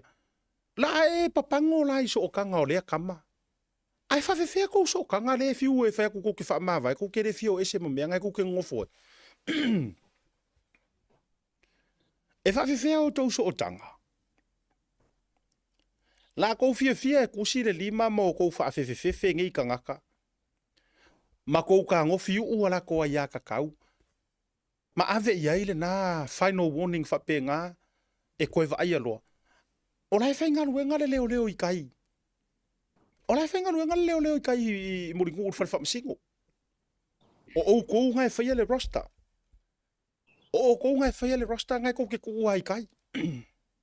Whai koe voi. Pea whape o ngai asain ma post i kai i whamasingo. Ai e iai se kou kura fongo i whaasa ai ngā whaakaro wha se kangaka i se kangaka. O iai ni atou, how many of yous o kou kausisiara ngā mea, a kou wa ai kou ankos ma kou antis, e kou ke le fusi i ai, ma whea songi i ai, ma pamu i ai, eisi se kupi. O le vahenga la le nā tui wasa. I le mata upura? Yes, o lai confirm. Ai e so fina ngalo ia ilea wa tua le lua mua e sa olanga fasi ska mo Samuel pe nga fa o lima pe nga ku i pe nga po pe nga o le fasi ya o fasi. O le siri ai sea e se fa kanganga e se mafuanga. E se tu la fono e ka vai nga mea. La we limo leo o yo loia Samuel. Ai ai la malesi vala lea wa kupu mai. Wo o ai kau ainga. Ia o sa mo ai ainga uma. A lea la wa last warning ai fu male. E so fina ngalo tui vasa. Ole ma ia von tau pu faro no toi foi o sa no elo sunga fatu no por kala. O kele i loa o kele i o ie kaunga malalam ka fai ngaka i lo langa. O kele i la so malalam kele i ai ngela ko kula fongo ma ia inga i le va o leo mpangka. Ai la va ko pesinga ia kama i malalam i ngeia kungu New Zealand ma Australia wa pa wi o lewo ngo fo New Zealand ma Australia o yengo fo anga ia i ko kongo New Zealand ko o fo ngi Australia o ko kongo ia o le va panka e ka nga lavanga e pule oi lau ngana e fa o pule anga i si panka vala o si panka e foi kaimi e vala awai si panka i upu i leo. Ai makua i sa kapu ngai mea o le whape o le wha o limong i leo i se panka. Ale la ke va vai aku. E se mai larka ko mano lo ngai le folo ngai ia inga papia. Ia o le mea la e fai na ukala. E makua e ngale va tonka e pe ko fai ki ka tonka ka ngol leo. E kau feferis tonka ka ngol leo o nga e kau la makielo o la isi tonka. A se upu yo lo wala au ma e la vale solo ku kongo le sela nga ke le sela. Wala au sa ukala i duma. Ele ai na ele engi me fa pe ke vai ia. Ale la ka ke ile ma fa inga wa ku leo pa o lima i panka o longo winga solinga mai o le anu lunga fakunga leo. O le anu lunga fakunga le anu ia leo le ngala ku fa ia le kulanga fa pe. Ia wa ka ke fiwe so ele mafuanga e kasiar kara leo fa pe wa o ban le mafufa. Ia ka kiri no ka ko ia nga kala ia vai e de olo ia ale au ngasa ale ko kiro ia o fa masingo ngale ia le sungale ya tu au le mafuanga me u malava o longo winga e sa oila o le walu maka ko leo le makanga le ngale leo i fa kunga ku a ile le la ko misinga ia lo hinga le umane no ke fenge me le pa nga ia le kura le chapipi se ka ko ka ia le chapipi ia lo hinga le umanga nga baenga nga ku ponga me fa penga ia lu ala sa ia manga ia ngau fa lo warning singa le pumong ia kuringe fo singa le ka ko mai le pumong ia e kuringe fo singa le ia a se vai ka ko ia ile me la o i fa ko fa la inga le e pe vo le a fa ngolo ko mala ngai le ma ngai ka kai pa pu i pe ma ka nga vo ile e ma ka nga vo ile ka wan de ai ia le ka ngolo ka ko le lai sa mo ka luengi ko nga me fa penge ia wale o ni kula fongo a wala le ko nga me e ka nga le fa se le pangoka ai sa nga le pangoka e fai se kala ngoa ile vai ka nga kala ngoa le pangoka ele fa sar me nga e ka nga le la ko le a pe le kiu kenge ka nga la ko le si dia pe kai ko o mai okay me uma ia ka va pe mai ia yoi ole okay nga ka ko me ai fa bon mole la sunga ko de lava pem fai nga mai saka falawa yo me va pe nga ia a ne na me fa mai ka ngoa si le yo ave se fa mara si au ya Samuelu a le wa warning ai o makwa asia ka makwa me fa vale are ko nga kulanga papia o sa ar kala re sunga lauri male to le fa ko palmi le la solo al mere la solo ko al mengi io malo ko malo fa tai tu va sai lau fa soa ele se o le matua langono le fa no ai nei to ai nga fainga a o fa fonga mai foi le matanga ruenga leo ma le fionga ile not the commissioner le minister ia or ku ala no va ia si sila nei tu inga engango ka faiaku o le ale mea la e last warning ai fua oe e ye se le anga o lo fusi ma lo fa ka lo fa onga o le panka ma lo fa ka lo fa onga o se mingiska ese ngongi ko yes tatia to tairo so lai ai a ole ka ke kala ngor me ta o tanga ta ola ma tanga ta soifua e lua vai lua lima nga fai ele ku a lu le kanga ka e surely a lu o ele a kele le o lai minko a malako ke isa moa la ko uncles aunties even their parents a fe kawi kuku a ma ke ki fusi nga ma lo di san ma lo di tota ma lo a nga lu e nge yaso ya fai fa le ko nga luenga ona ale what's so wrong with that ai se ale mea o ka ko malo wa ia e kele ai nga salangi mea umaili io ile va fero lo ai ma fu nana fe tu lo tala wa e se ale mea o fai nga ia ile case le e akangia mai fo o leo uma fo ile asaine o Handle Sam o leo uma la vevea uma le vaenga le o ke la ngonga e le o ko iai se leo o ko ku ua e alu Handle Samuelu ma le team leo escort ma fe avei ke loa wa uma nga siaki uma e komesinga ma sui komesinga background o kanga kangai pe ye se lang mumu pe nga ole lang moanga fa solo aku lo I have to talk like this leanga ole matua le ai se justice o mea ie ko kupu mai ma fai le kama kulo le alo Samoa oi e fallinga mai wa uma nga seki le team le o tangata uma foi la ye sa va di solo mai escort Samuel uma kulang fa penga o kanga ka uma nga so kaima a se ale li nga ku se meru o for kala ngole ka ko fa Samoa a fia lau e runga ma fia marmaro ha runga ko tu ye se mele o ko nga kala ngoa nga fa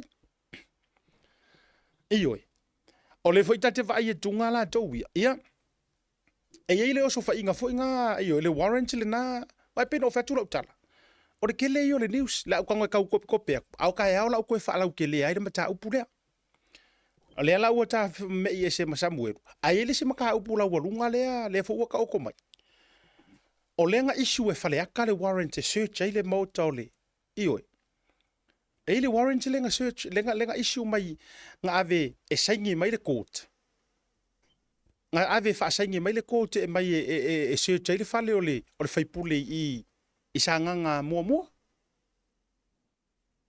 a o mela le kupu e o kule o fa saingi mai le e o ko e fo ile le ko fa saingi mai le ai va kunga ele saingia straight away e fa masingo le fe ngai ma ka upur kai mingi ai manga o mai fa masingo e au va ko uma le faila ma me uma le se kilo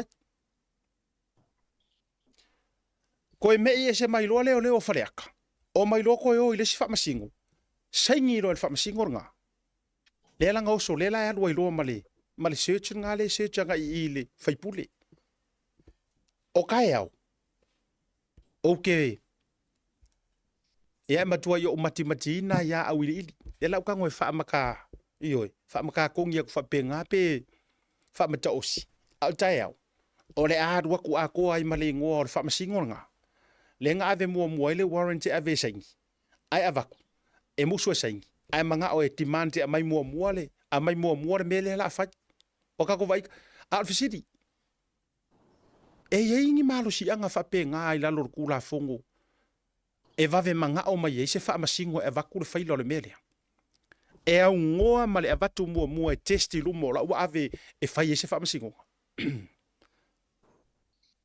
ole le kuo paka kuo le mea ale avaku e fa mai le fa kani mai mo le ia ko ese mai lo maleo ai fanga sa o leo ave nga ile se fa masingo ngale avaku a sengi lo fa masingo nga siata o kai au lai ya rufa la wa ikele ka manga tu va sa ono le tatemi ia se va tosa o tala mun muri dia pa fe kai fa masingo nga busa ngiere ora nga ave le warrant nga se te le fai puri o fa masingo la nga la folo lang ka ko nga fai lu mo le tua mali fa masingo le leila nga ka nga le tua o leo foi nga i sunga ni malo le i fa le hatta le nga la ko fa kingole nga lu nga le leila o kasi nga leo nga le tua ku sa a oisi vai nga eu fa sanga tau ia la ko kaukonga wole folo ia la ko kaukonga fai ia fa sang kau le upumongi le tua ia sa wia ko fa popok nga na ka po siat malo fa tai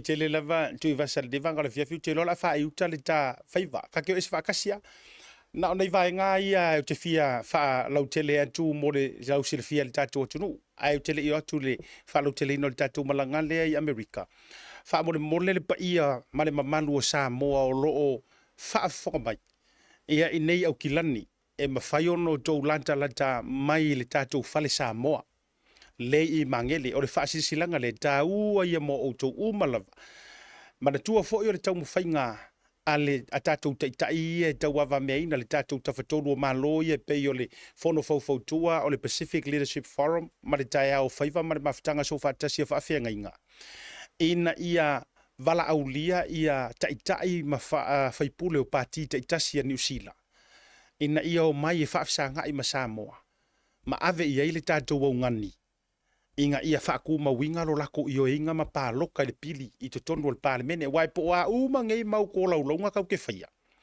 ai a le lava ai a le tele le tangata palota i totonu o le tātou pale mene a New Zealand.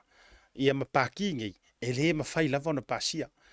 O te whiwhia whailo atu, o le aso lulu nei le tāore se fulu le tai au, aso lulu le vaso le nei talatu tai au. Tāore se fulu le tai au.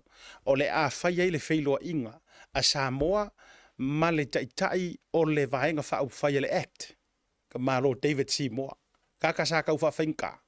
A leo le afio mai le tai o le act, ma lana vaenga wha au whai le whaipule o le act a doa. Mana tuafoi, o le act, o le national, ma New Zealand first. Le ku e malo ke mi ngai, lono winga. A ua malanga mai ala i Seymour, malanga vaenga, o ia o le sui pale mia. Ia o se vaenga ngā o whainga malo le kula ngai. Lea o le a whailoa i ma Samoa. I le asolulu nei, e whaataro sangantu, e tau wala mai ia i tātou te iulu, whaurulunga fo i o tātou mawhitanga so whaatasi nei. Ia, e ala mai le teitei fono le Pacific Leadership Forum, ia e mese fo i ia o le mawhitanga whawhianga inga mar fono fofotua. Talo atu ro taupa, ia maro taupa manu, peke HRPP, peke FAST, tu e seia nā mea. Ai tātou o mai, tātou te au whakapoto. E momoli le tātou maua ngā i le taitai, o le Act Party po le sui pale mia i le taimire nei. Ia ia whaamore mole, whaatu maupea le lātou lango sua.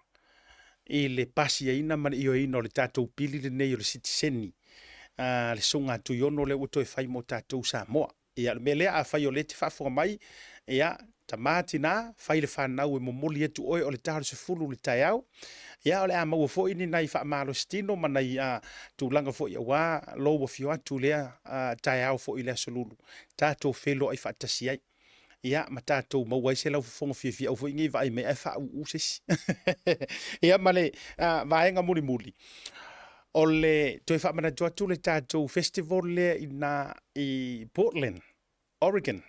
Ka wakala ngua wha Portland ka malo i Oregon. Tui vasa. Awana i ngalo a wha pe o lete e pa au i na Seattle, i Washington, ia o Oregon, manisio stete tūla la tātu. Pe ngā o se kai fiangi kūla. Ia, vala au lia wha alo e te tala au atu tātou wheloa ia i wha moe moele le aso sifuru ma le tolu. O le vai aso fau. O le vai aso fau. Na i Portland, sorry, 700 and Rosa Parkway, ia le na, i Portland Drive, sorry, Oregon. Ia, o le whaasisilaka le nā, uifo tātou we vai, o le festival o le sisi ngā fua, e whaia i nā mo tātou Samoa. Ia, uifo kako sisi fua, mai lava, ma tātou we vai fo ipo isi tātou wata. Ia, ma tātou wheloa iai. Ia ile fo. Ia so o ke roe o ngā kai me ke ua mau kuma kui vasa. Ioi. Ia ai mo nei fia fisa mo e lau fa fo mau ia tu vasa la fotu. Ia te tau lunga ina le ta va se lua le nei fia fi. E fai le sala ka kama ia ile si vai aso. Ia ona ta fa ma vai ile le maru le ta tu tiro. E ma ko ia au ai fai sala la wali ia au po ia fa mo mo fa ka u wa se la sala. Ioi.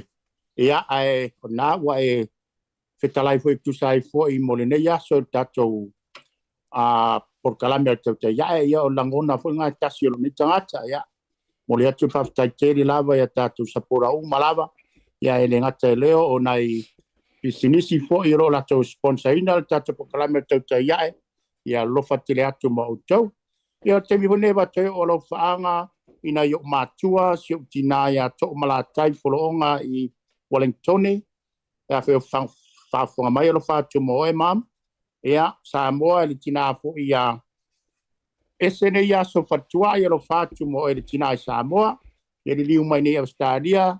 Na yo mātua alo mato mafuta na fionga ia tuala. Ia ma le tina matua ia whaolo. Ia alo whatele mo o tau na yo tātou mātua.